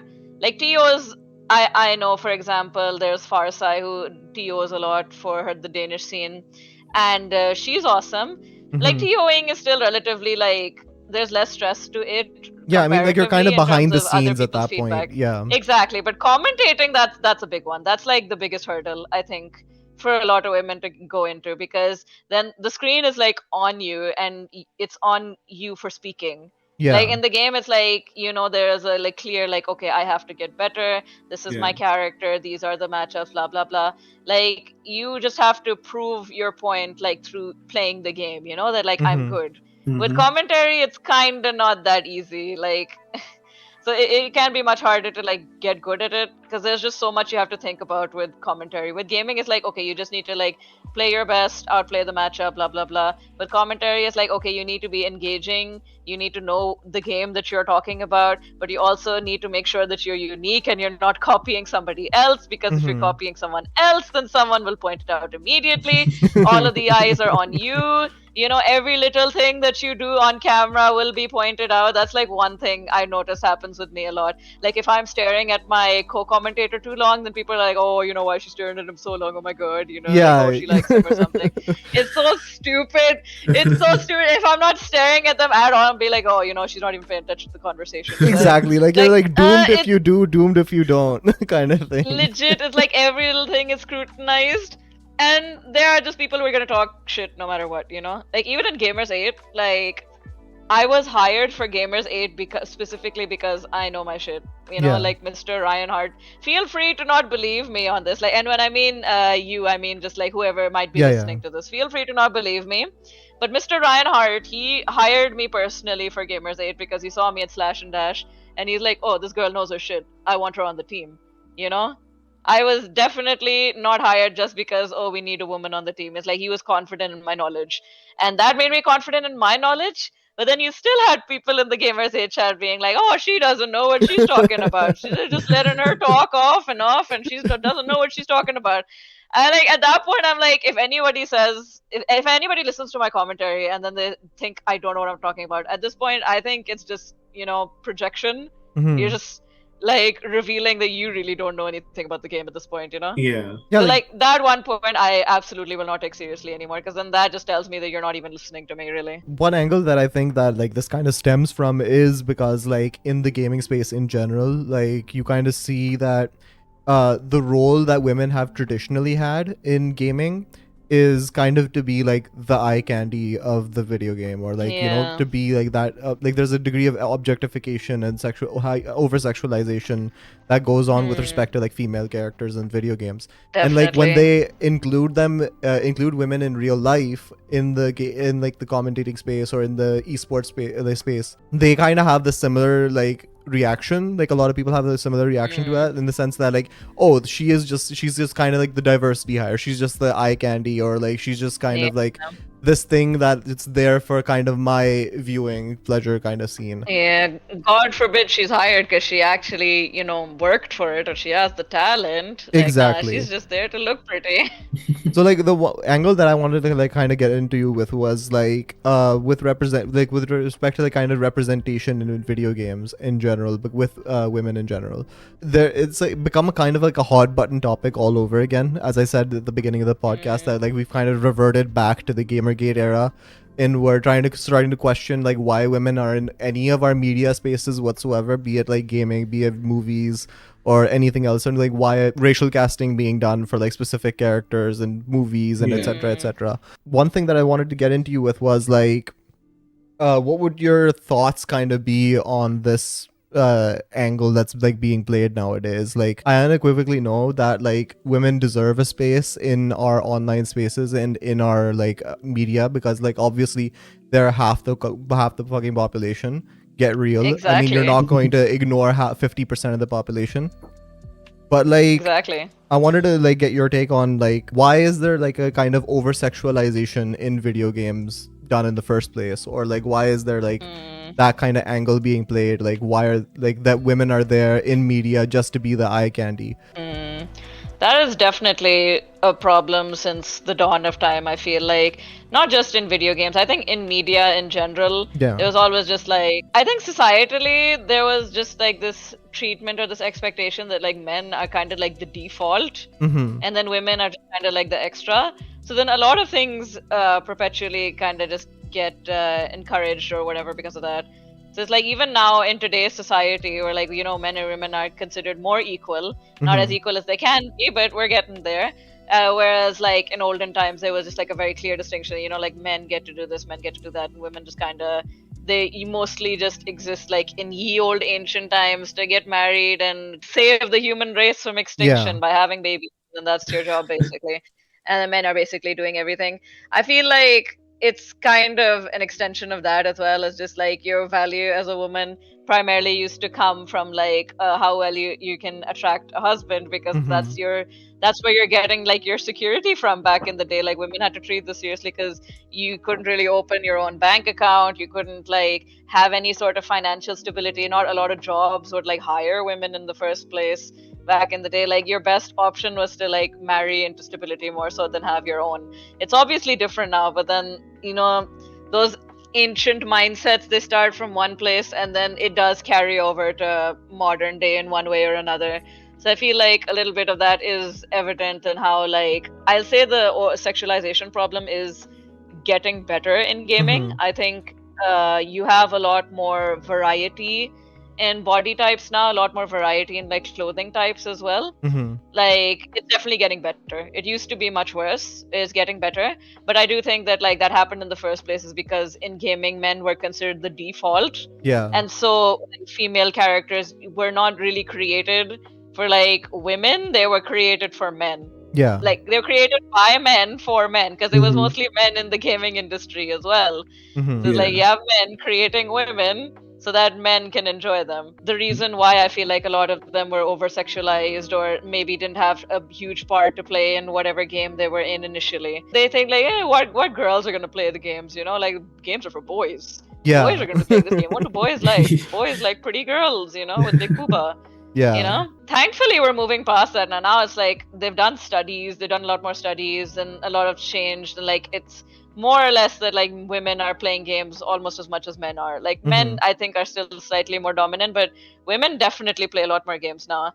And a lot of progress in like society, a lot of progress in general ideas, and all of that has made it so that now we have better representation options as well. It could always be better. I'm not saying that this is as good as it's going to get. It can always be better, but it's definitely better than before. But I do think that that was the origin of like women being sexualized in games, because they had to be sexualized in real life to have any sort of like stable life, really. That wasn't always true. Like before the Industrial Revolution, women were responsible for the economics of the local community and the household, because they would be responsible for social reproduction in a lot of way. You couldn't buy clothes in the market as you can after factories are formed. So they sold the clothes, they raised the children, care about the food, basically managed the entire economy of the local household and like the local community, I guess. Yeah.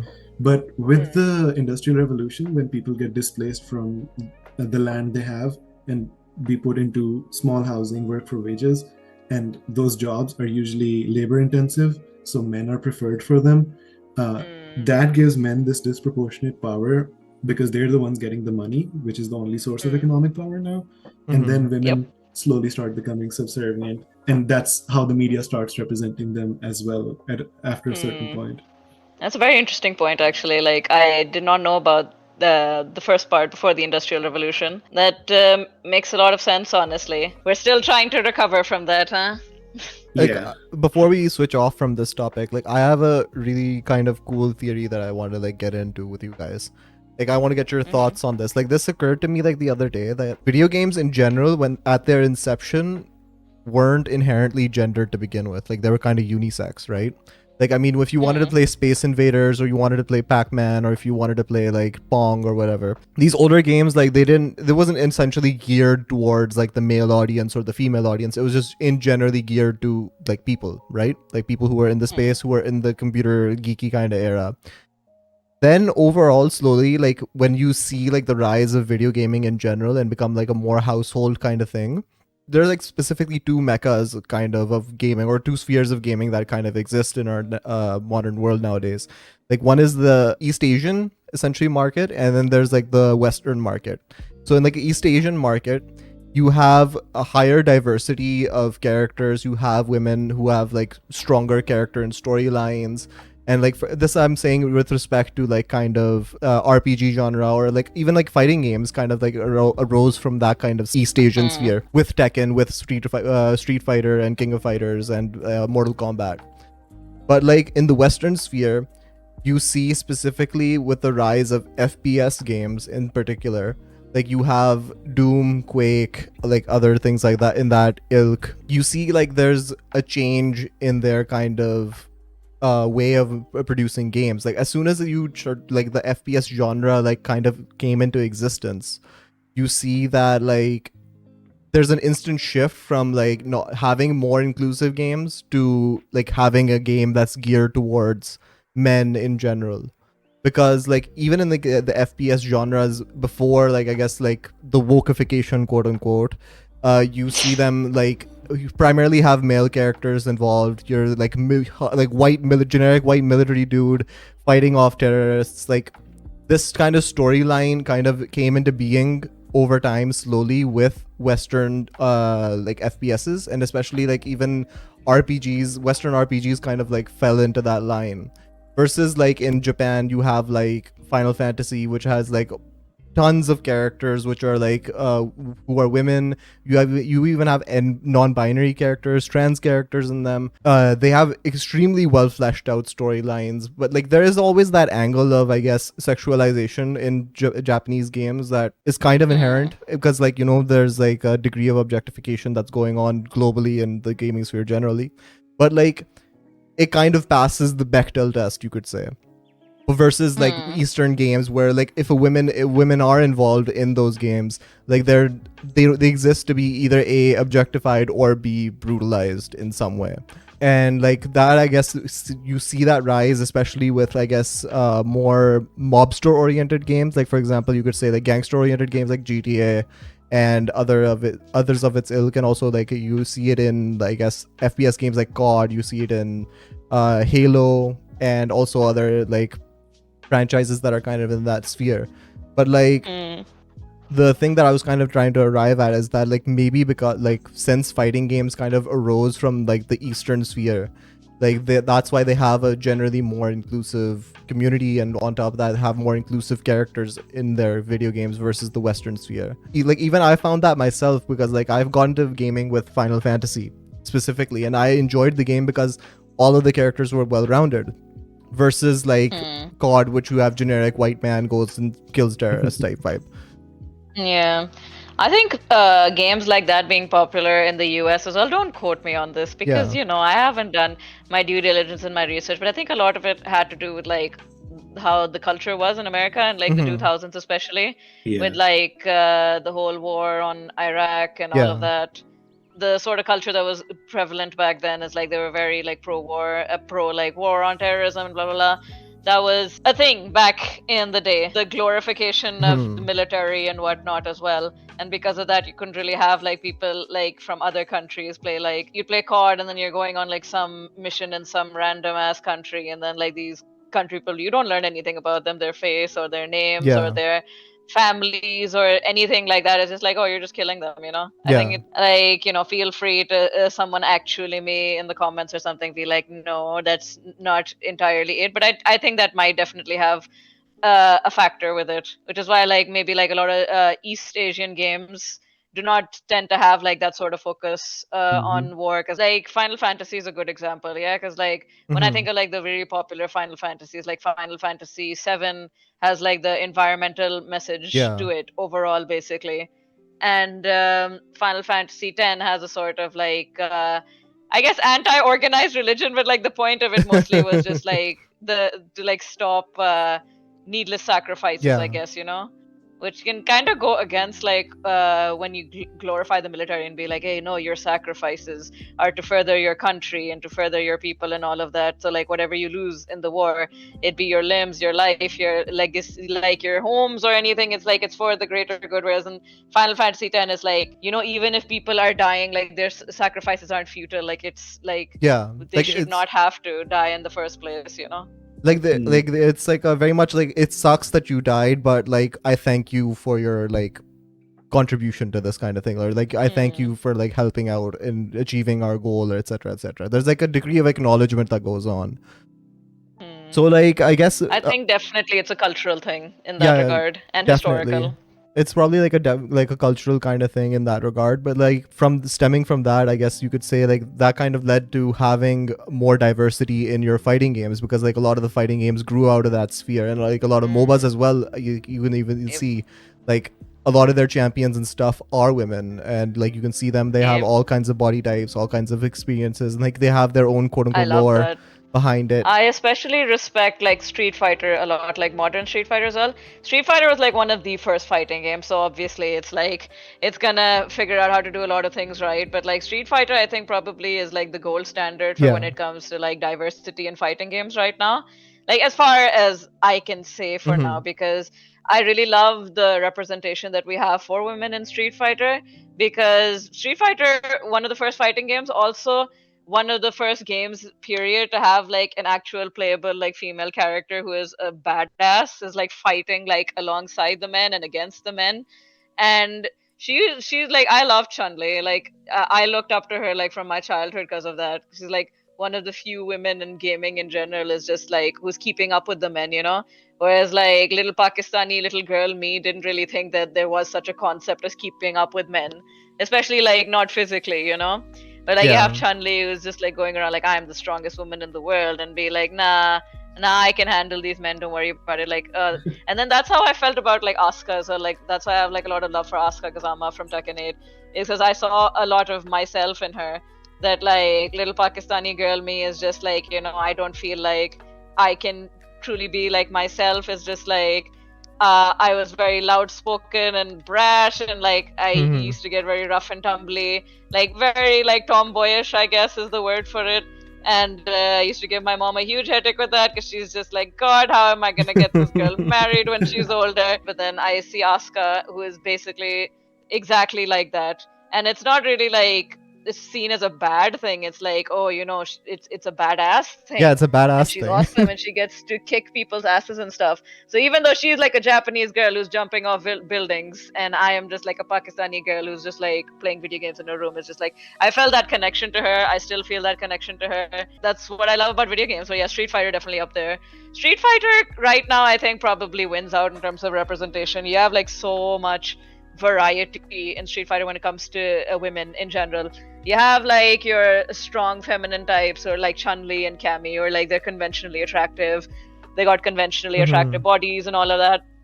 You have like women like Marisa, who have like more masculine type of bodies, but they're also I'm a big fan of Marisa. I play her in Street Fighter 6 as well. Huge fan. Everything about her design is just like I really love the direction they went with her. She's just a lot of fun to play. She's getting a lot of playtime as well, because Big Bird from UAE plays her a lot and basically is leading the Nerf Marisa chants right now. But yeah, so it's not even just that like she is a character in the game. She's a character with a lot of prominence in the competitive community, because she is a relatively good character as well, and someone's making her work. So it's like, not only is that she's in the game, I get to see her often. You get to see that representation often. And then you also even have like Street Fighter is like one of the first fighting games I think to include like a trans character in Poison as well. Well, I know Poison is a very beloved character, and I definitely see the appeal as well. So yeah, Street Fighter definitely up there. I think other fighting games need to catch up, definitely. like I have mentioned before that like I kind of wish there was more variety in terms of face types and body types in Tekken. There used to be a lot more. I think before Tekken 7, I feel like there was a bit more variety. I would want that more in Tekken 8, but I still love the ladies no matter what. But I think Street Fighter is definitely the best in this regard. And I think Mortal Kombat is up there too now. Like, modern Mortal Kombat. I'm not going to talk about Mortal Kombat 9. We do not talk about Mortal Kombat 9. I will never, ever, ever justify the creative decisions for the women in Mortal Kombat 9. But like I'll say like the newest one that's coming out, MK1, I really like a lot of the designs that they've done with the women in there. I see a lot of variety in like the facial shapes. They actually put effort into the outfits as well. So it's not just like generic or ugly or something. It's like it's fashionable, but it's also just not like stripper outfits, you know. Big fan. You see a lot of different like not only do you see like different like racial representation, because you have Tanya who's presenting like more black. Then you have like Kitana, who is presenting like more Asian, and Sindel as well. Then you also have Ashra. She's got like this demonic thing going on with her face. I'm a big fan. Honestly, she looks sick. Mortal Kombat's getting up there. I think Tekken needs to catch up. Street Fighter, you're doing a great job. I love that. More like that, please. Looking forward to Aki as well. She seems so awesome. Like I want to bring up on the topic like that you guys were kind of discussing in the community a while back. Like you were saying that you related a lot to, I think, what was her name again? Asuka? I think it was Asuka. Yeah. Like you were relating a lot to her, like with respect to, I guess, her personality and other aspects. But like in your fighting game community, there's like been there's like a gentle, like, I guess, push going on to like bring a Pakistani character into it. Like how would you want to see like a Pakistani like female character or like a male character be in Tekken? I think adding a female Pakistani character would be hard. I think if they wanted to go in that direction, it would be hard and it would maybe not be as good. It kind of sucks that I have to say that maybe like just a male character would be better. Yeah. If they just did like a dude from Pakistan, like that would be easier. There would be like less issues and like less chances to like fuck it up because of like how the culture is in Pakistan right now. I feel like it would be a bit harder to sell, even though I'm not saying that, you know, women in Pakistan can't fight or something. It's just that, especially with the way that like Tekken has handled like some female characters, like trying to represent their countries, I feel like they sometimes they just do a better job with the men than they do with the women. Like, I guess a way I can put it, right, is that like Tekken has Shaheen that they added in Tekken 7, where they like they personally went to like the Saudi Arabian Tekken community and got their input on designing the character, you know. Like that was a lot of love and care was put into it, so that like when he came out, like he's very popular with the Saudi Arabian community, and that's why he made it into Tekken 8 as well. Because the Saudi Arabian Tekken community is very passionate, and I'm very happy for them that they have that. And then like you can't go wrong, you know, with like a dude from Saudi Arabia. You know, you don't need to worry about like like how is the design gonna be, you know. Just like it's like if you were to make like a Muslim female character, you know, like, or it's going to be so hard to try and come up with like a compelling design without like someone just being like astaghfirullah over it, you know, be like, oh, maybe her clothes are like too tight, or like, oh, she shouldn't be showing ankle or something, like, oh, why isn't she wearing hijab or something like that. Like how this like real life women have this issue. So like how are you gonna be like managing that with the female fictional character without some sort of outrage being raised over it or something, you know? Like it's tricky. That's why like doing it with a dude would probably be easier. But I kind of don't trust like the Tekken devs right now to do a proper Pakistani woman, so I'll just settle for a Pakistani man. And I think I would personally just like to see if they were to add a Pakistani character. I think more than anything, I kind of just want them to have a lot of love and care put into their story and their design. Like I would love it if they went to Pakistan, like they went to Saudi, to like personally ask them, you know, like, oh, what would you like to see in a Saudi character, you know? Like they went to like Pakistani communities, and I hope not just like Pakistani gaming communities, but maybe like Pakistani cultural communities or stuff like that, to like get the dress down, get like the mannerisms down, try to find like the best fighting style to work for that and all of that. And then like I don't want them to just be there in the cast just cause, you know, even though I would be happy if we got like some Pakistani rare, but I'd like if they had like a lot of thought put into their personality. Like when you see the character, you learn a lot about the culture when you hear them speak.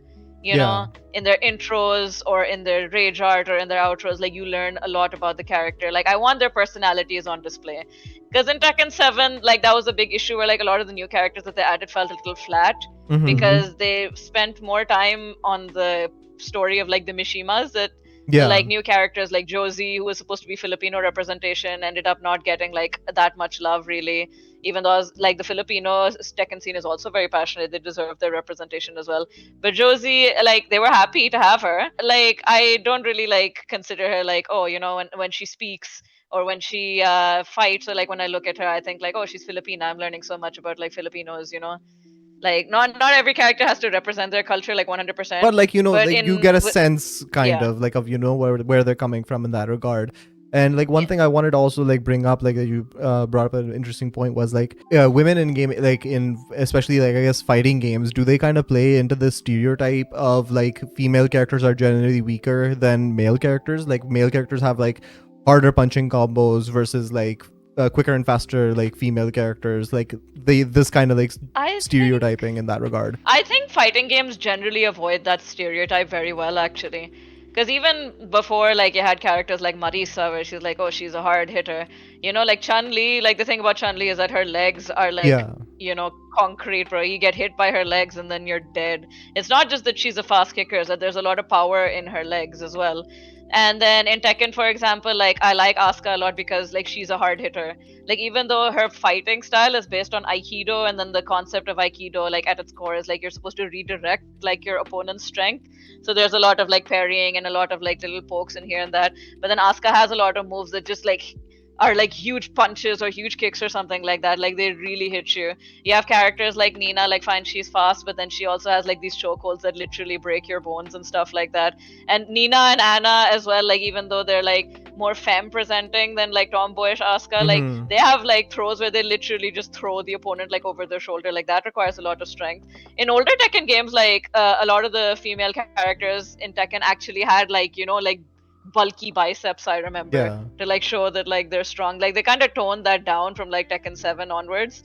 Like, they still had like bulky biceps in Tekken Tag 2, I remember, and I was a big fan of that. I want to see more strong women because I see a lot like slender women, and like, you know, they also, I'm not saying that like, you know, slender women are unrealistic or something like that, because these women exist in real life as well, you know. I'm just saying ultimately I want variety. I want variety so that every single person can have like one character that they can see themselves in, because that's where like a lot of passion comes. Like, a lot of my passion, it first came from like my family being brought together by fighting games, and then it came from me seeing myself in like these video game characters where I otherwise did not see myself. Because I didn't get to see myself in like an actual Pakistani character until like Marvel, you know, included Kamala Khan and, you know, like Miss Marvel. Like, she was like, I think still like the only like Pakistani girl rep that I'm very, very attached to, and I will like ride or die for her. But other than that, I had to kind of get my representation in other places, you know. But it makes such a huge difference when you can just like, you're playing as a character and then it's like, oh, she's just like me for real. It just adds a lot to like your passion for that game, your passion for the community. And one of the reasons I kind of like ride or die for Tekken at this point. Doesn't matter if Asuka's not Pakistani. It's just like, I saw my personality in her, and then like it was framed in like a nice way and a badass way, instead of just being like an annoying way, or like you know, women shouldn't be like this sort of way, you know. That's why I've always loved fighting games, because fighting games, I think, were a bit ahead in like other games with like women being able to just like assert themselves, you know, and be equal with men. Because fighting games have always had a woman. Like I said, like Street Fighter had Chun-Li, and then later they added Cammy and Sakura, Karin, all of these other ladies as well. But Tekken has also had like ladies from the beginning, like Nina, Michelle, Kunimitsu, June, Anna. Like, they have been there since the beginning, and they have been throwing men off of their shoulders, and they have been doing this and that since the beginning. That's why I love fighting games. Like, that was one of my first few experiences with like the whole concept of like, my mom would tell me that women are equal to men, but then I wouldn't really feel that in the society that I was growing up with. But like, fighting games was like one of those few cases where like I actually kind of see it. Because you have like women of different fighting styles and they can keep up with men. You have women who can punch really hard. You have women who are like really fast, and you have women who are evasive and who hit light, and they all manage to keep up with men in their own ways. And I love that about fighting games. And I love that about Tekken. That you have like so much variety in the fighting styles. and they're all different, but they all work, and you can all make them work. Yeah, I mean, like, definitely, like, going into that, like, I guess a bit more would be like, you said, like, you find, like, a sense of connection with Asuka, and, like, especially if there was, like, some kind of, I guess, Pakistani representation, like, I guess Indian representation kind of does speak to us a bit as well, but it's a bit different at the end of the day. But, yeah, like, we grew up with Bollywood, I get it. But yeah, having a separate Pakistani one would be great. Yeah, like having female representation in video games kind of enables you to have a connection with the game, a stronger connection with the game that like us men have kind of enjoyed for the past 20 years or so. Like I wanted to talk specifically about your community building experiences with other women in the sphere, and also like how you're kind of making a move to like generate a momentum behind like bringing more women into the sphere, and how like that's kind of been going. I have a question shoot. Hops off of that. So in esports, is it common to have tournaments or leagues where it's just women participating? Because in physical sports, there is this gender separation because of perceived physical ability. And recently there was this news that the chess association was there's a female chess association, and they didn't allow trans people to participate. And, yeah, that's weird. And chess I don't seems get that to at all. Be a game that you require your mind, and with video games, like, it doesn't seem like there's a physical ability that you can differentiate. Oh, definitely not. But I do understand that to create like a safe space for women, you might want to have tournaments where there's just women. So that's a very heated topic in the FGC. Actually, it's a good question. It's just that there isn't really like a good consensus on this, because I think the biggest issues that would come from this topic being brought up is cultural differences in the end. Because I have witnessed a lot of these conversations happening, and because naturally I'm a woman as well, I'm invested in these conversations. Yeah. And my opinion on it, basically, like there are two sides to this, right? There's the side that like, oh, we should have like more like women only tournaments, because that implies that like women only, it's a safe space, you don't, because a lot of women are just worried about how they're going to be treated by men. And not a lot of people are like me, where they can live in like a safe country where like they don't have to worry about men being inappropriate or making advances or whatever. Like I didn't have to worry about that too much in my place, but like not everyone is like that. So a lot of people are being held back by joining like the greater community or the offline community, because they're worried about how like their safety, and your safety is very important. You shouldn't compromise your safety. And then on the other hand, you have like people who are like, well, if you are having like women separate tournaments, that's usually in, like you said, in a case where like there's some sort of like difference in like physical attributes or something. Like people think that like if you have like women only tournaments, that basically means that women cannot be on the same level as men, and they need to have like their own tournaments to be relevant, which I think is a bit stupid. But those are like the main talking points, right? And like I know a lot of women who also would prefer not to have like women only tournaments happen, because they want to be seen as equal to men rather than needing like their own separate spaces. Now, my opinion on this very, very nuanced topic is that why not both? That's what I think. I think generally the FGC needs more variety in tournament formats, genuinely. Because right now the typical FGC format is that you have a tournament and anybody can register for it. Like you register for the bracket either by paying money or you just sign up or whatever, and then you just play among each other in pools and like may the best person win, whatever. That is the general default format for a tournament. And it's usually double elimination, some are single elimination, but that depends.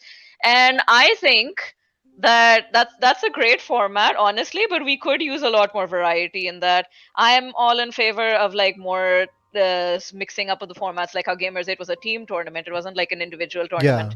I think more team tournaments is a good idea. I think more invitational tournaments with like some sort of gimmick is a good idea. I'm a big fan of like people coming up with like different rules and themes to like exhibitions or tournaments or something. Like I'll reference like this lady Money Too Sweet. She does a lot of like theme tournaments. Well, she'll be like, oh, this tournament you can only play grappler characters. In this tournament you can only play female characters. In this tournament you can only play male characters, like that. She does that a lot. In this game you can only play characters from Tekken 3, or you can only play characters from Tekken 1, like that. Like I'm a big fan of that, and I genuinely do agree that like a tournament where only women are allowed is a very good way to encourage women to come to the scene more. Because without a doubt, like the biggest obstacle is just like, is my safety going to be compromised, or will I feel comfortable over there, or something like that? Especially because every girl will think that they're the only girl there, you know, like initially, and that's even worse, you know. Yeah. Like I definitely was the only girl there in my scene, but it's getting better. But yeah, it's just, so then when you're the only girl there, it feels even worse. So I like the idea of having more women tournaments. Just because you have more women only tournaments doesn't mean that like they're going to replace the default. Like you're still gonna have like your default tournaments where everyone's allowed to enter, and women are definitely equal to men, and I think that the default standard is there. But I also like the idea, even if it's not like women only tournaments, if you have like women only community days, women only exhibition days or something, even that's a great idea, because people will participate more when they feel that they're not compromising their safety, or they're not compromising their mental health or something like that. And I think that is genuinely very important if you want more people in the community. And I ultimately want more women in the community, like not because they're dragged there like kicking and screaming, but because they want to be there. And if them wanting to be there means that like, oh, you know, it's mostly women and there are not many men, then I'm all for it, honestly. That doesn't mean I want it to like replace the default and that women should only have women only tournaments and then men should have men only tournaments. Yeah, but I think it's just something like that you should have can mixed add, tournaments, you know? and also like women only tournaments on the side. Like for now, because agree. like to allow more women to enter the like field. Because like one thing that I saw like quite often, especially in the FPS scene and also like in the MOBA scene, was that like most teams like they just started to like have an all female team. Like for example, I think FaZe had like an all women's team, and also I think there was I think there was a LOL team that I forget that was an all women's team as well. But like the thing was that the arguments around like their formation and like their, I guess, existence was kind of fraught, because like they came into like being and then they participated in a couple of tournaments and then they flunked out kind of scene, right? And then everyone was like, oh, it's because they're women, that's why they suck at games and shit. Like there was an angle that was like played like this a lot. But I mean, That's it should so be okay funny. for women to suck at games as well. like this is They the don't point that I have to- wanted. Yeah, like they that I don't have wanted to get be into. awesome at games either. But it's like you see like this pressure that is like on women by default. Like so many competitive women as well. Like if you want to be taken seriously, you have to be better. Yeah. You can't just be good. Like a We gave you dude a can come chance. and be good. You have to be better to be Yeah, taken seriously. We gave you a chance, now prove yourself. Like one thing I wanted to like And it's add like on they top. don't even Yeah, shoot. consider, like, sorry to interrupt, but like Yeah. I love how they just immediately think that like, oh, they just suck. And I'm like, did you consider that maybe the reason they left is because of the environment, you know? Like there was a Like, maybe huge amount of that's why? harassment around in that situation, and also there's like the fact that like it's okay to suck in the beginning because everyone sucks at the beginning. But like Exactly. there's one thing that I wanted to especially like address in like specifically on the podcast, was that like the reason that they flunked out kind of was because you have men in competitive esports for so long, for so many years, over the past 20-25 years or so. So like when you see when women finally get the opportunity, they don't have the cachet of that 25 years of experience to kind of draw on and be involved in the scene, because like they've very much been marginalized to begin with. But and especially with esports is it's a technical sport. I don't think there is talent obviously 100% involved in it, but like it's a learned sport in the sense. So like you need time, and then competitive esports is much different than the casual esports scene. Like we talked with Noshirwan on our previous podcast, that Definitely. like the competitive scene is, there's like metas to be learned, there's a hyper competitiveness, there's like specific strats that you have to use, and those things get polished up by playing in competitive scenes. So when you don't have that experience and you're immediately thrown in with the sharks, obviously you're going to get eaten at the first time. But like eventually over time you would get better. But like a lot of people just saw this huge flunking out. Like this happened back I think around 2017 2018 type. And I think FaZe Clan like disbanded their women's team, and also like the LOL team also completely disbanded. Like when you don't have that preparation and that like you don't scrim with professional players that much, and you don't have that cachet, obviously you're going to get eaten up. But like this shouldn't prevent women from participating. And I think especially like your take on having women's only tournaments. would be like a nice transition step into getting them more involved in the mixed scene overall. Definitely. Like, you can only get better at tournaments by playing in more tournaments. It's just, it doesn't matter like how much you practice online. Like, online is very good for practice, yes. Like, I was also primarily an online player and then I went offline. But like, online is just different, you know, like how you play in the comfort of your home with nobody watching and you're just chilling and having some water. It's very different when you're on the stage, people are watching you, people might be cheering you or booing you or like cheering the other person. You have like people from like different skill levels, you're like sitting right next to them and stuff like that. It's very different. And I'll just give a little funny example. When I was at my locals and a new player had like stopped by basically, and he was just like, "Oh, you want to play some games?" I'm like, "Yeah, sure." And one of the funniest things that I noticed is like, oh, he is definitely like an online player, is that he would play King, right? And he would, whenever he was gonna do like a run-up grab on me, he would literally just like advertise it so much. Like, he would just like put all of his heart and soul into like the buttons, you know, be like, "Oh, I'm gonna do it." And because I'm sitting right next to him, I'm like, "Oh, I know what grab he's gonna do," and then I break it. And then he's just like, "Wait, how?" I'm like, "Bro, it's just, I can see you, you know?" Like, stuff like that makes a big difference alone. So you can imagine, just like you add like tournament nerves and like performance anxiety and stuff.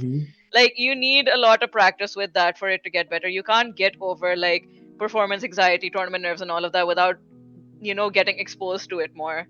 Like, it's just something you have to like condition yourself to handle better. But like, it's hard for women. I can understand, like I can already like imagine like how hard it must have been for them, having to deal with like performance anxiety and like the crowd watching them and just like their every move being scrutinized and all of that, on top of no doubt receiving harassment, on top of no doubt being belittled or um you know, condescended or anything like that. You know, just like, why are we even spending time on you guys? Like, you need like space to grow properly in any hobby, in any skill, in anything, right? Like, most people need encouragement, they need space to grow, they need time to grow, and then they need like positive encouragement and stuff like that to get better. Like, if the environment is not very nice, then you'll just feel like, why am I even putting up with all of this? Like, if I did not love Tekken like so much at this point, then I probably would have given up a long time ago. There's like some of the minor discretions and major discretions that people have done with me, but then like ultimately my passion is what made me stick to this game. But not everyone is like that. Some people, like, sometimes they're just like with me in Overwatch, where it's like, okay, fine, I don't think this is worth it, you know, and then they just give up. Yeah. So do you want to do some audience questions before we wrap up? Oh yeah, for sure. Okay, so, well, no, first of all, have you played Tekken 8? How is it? I have. I got to get into the closed network test actually. I enjoyed it a lot. Like, I hope they improve the netcode. I hope like they improve a lot of things before the final release. But Asuka in particular is just so amazing in that game. Like, not only have they just like made her more fun to play, her visual design is amazing, minus the shoes. I will hate the shoes until I'm dead. But like, they've added like so much characterization to her as well. Like, she speaks a lot more when she's fighting. A lot more of her personality is on display, and I love that because her personality is ultimately what won me over. So I love that. As for like any like gameplay like critiques, I don't really have any because the game could be drastically different. So I don't really have any opinions on like whether like, oh, you know, Heat is a good system or anything like that. I can just say that it looks good, but it can look better. I love Asuka, minus the shoes, 9 out of 10. I love how most of the characters, like the directions they've been going in. I think maybe a more effort should be put into like how the women's faces look. I made a video about this a long time ago, but yeah, I think that there should be more variety in the women's faces. But yeah, I'm a fan. I cannot wait to play it. I'm definitely getting Tekken 8. Nice. The next is, what's wrong with the online mode in Tekken 7 and is it better in Tekken 8? Tekken 7 has something called delay-based netcode, which is, it's the kind of netcode where like it relies on basically both your opponents to sort of meet in the middle. If one person is like slow, then the game is just gonna be delayed for everybody to like match the slower person basically. And right now the industry standard for most fighting games, especially like 2D fighting games, is rollback netcode, which is like if one person is slow, then it's not going to affect the game overall. They're just going to like skip over the frames for like the other person. I'm like grossly simplifying this. There are like plenty of videos on YouTube that explain this better. But yeah, like allegedly they include more rollback netcode in Tekken 8, and in Tekken 8, I was getting like very good matches allegedly with people from North America, which was basically unplayable in Tekken 7. It's very much unplayable in Tekken 7. But I'm not sure if this is like actual North American people I'm getting good connections with, or if it's somebody with a North American account. Because in Tekken 7, definitely, if you have a North American account, but you're playing in like the UAE, for example, whenever you match with someone, it's going to show like the American continent as your region. So that's the thing with Tekken 7. I don't know if it's a thing with Tekken 8. So I can't 100% say that it is better in Tekken 8, but I hope they improve on it more. Definitely. Definitely they should. So what character is your least favorite and you avoid playing with it? In Tekken 7, I guess just Akuma, because I hate him. I have a lot of like least favorite characters, honestly. Like a lot of characters in Tekken. I've grown to love most of the characters in Tekken because I grew up with them, you know. But there are just some characters that like time has gone on and I'm just not a fan of them. Like Feng is an example. I don't like Feng. I don't like Marduk.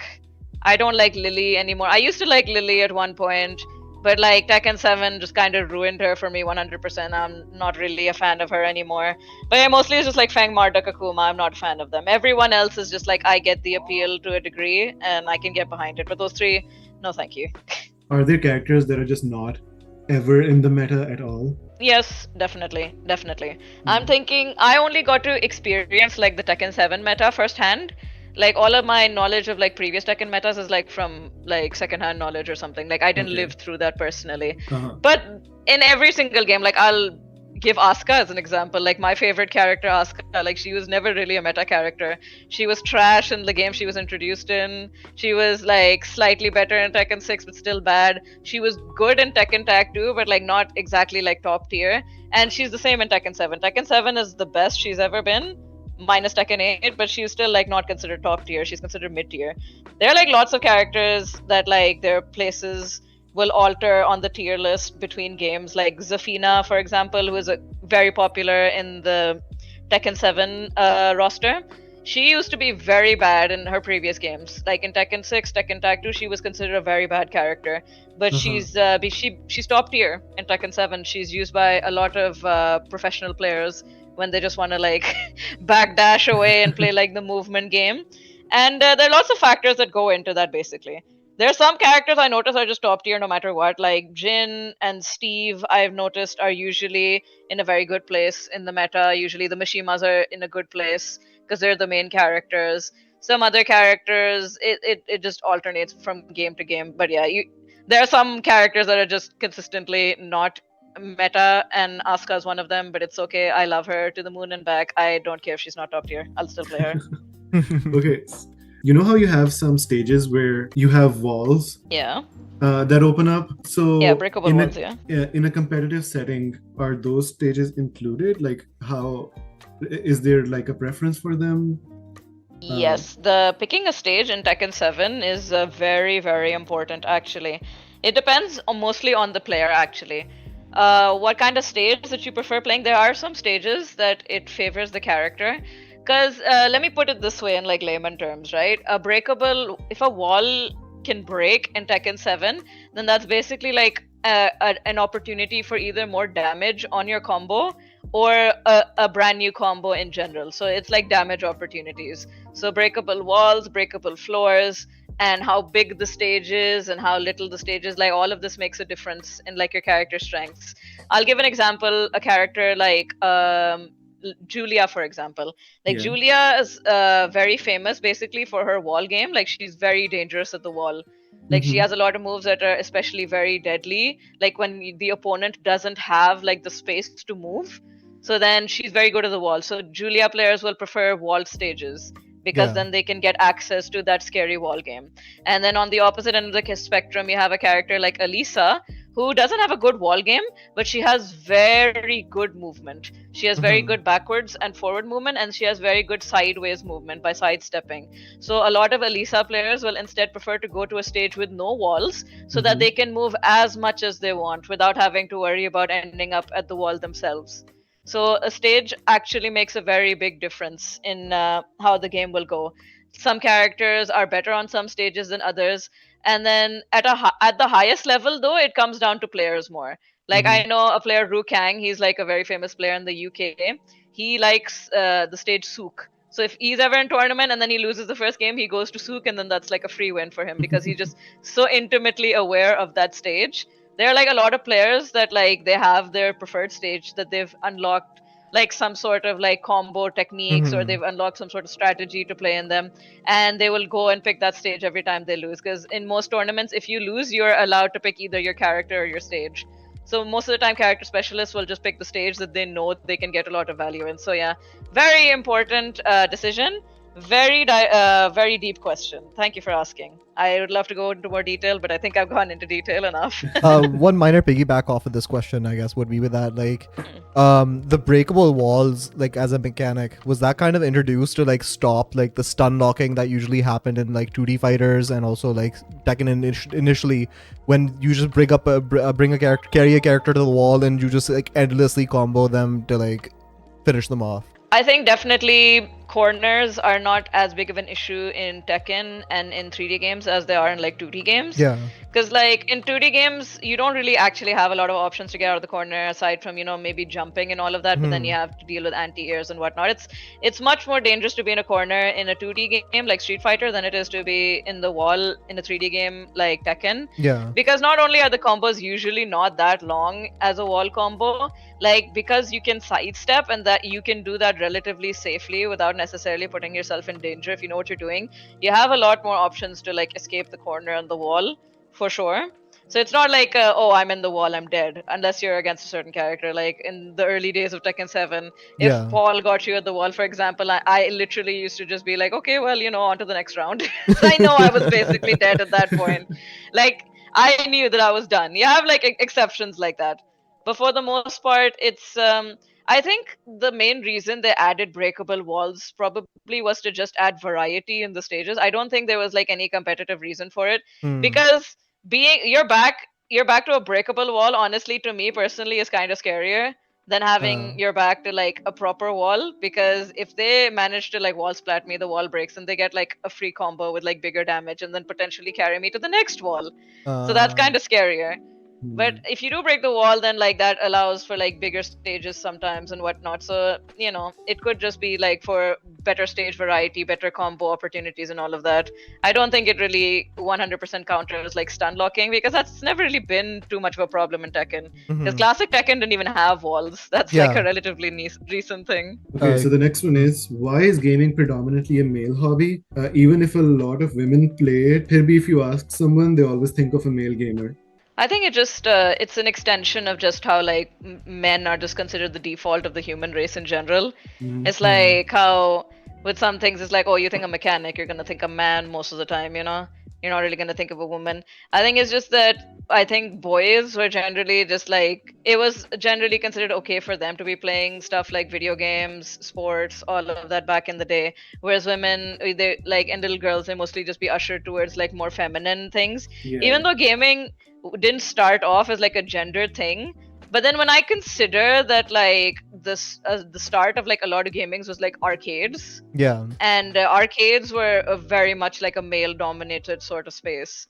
Like they were mostly dudes over there, and even like I would say now that like wherever arcades are still alive, they're mostly like dominated by men. Yeah, like and even most internet people don't cafes, really want to similar let their, vibe. yeah.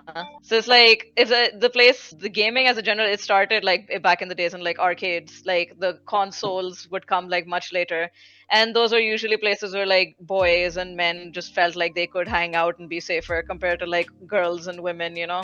Yeah, it's like I know if I went to a place and it's mostly just dudes and they're all sweaty and they're like swearing at each other and playing games, and just like I don't know if I like this that much. I probably would not be into games if that was my only exposure, you know? Yeah. If console games weren't a thing. So I think that's probably a big thing.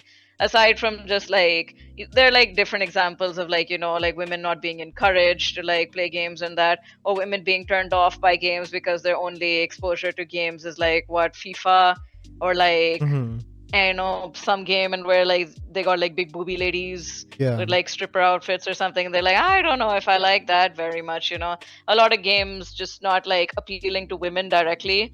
Even if they don't appeal to men directly, like they also may not appeal to women directly. So it's a lot of different factors.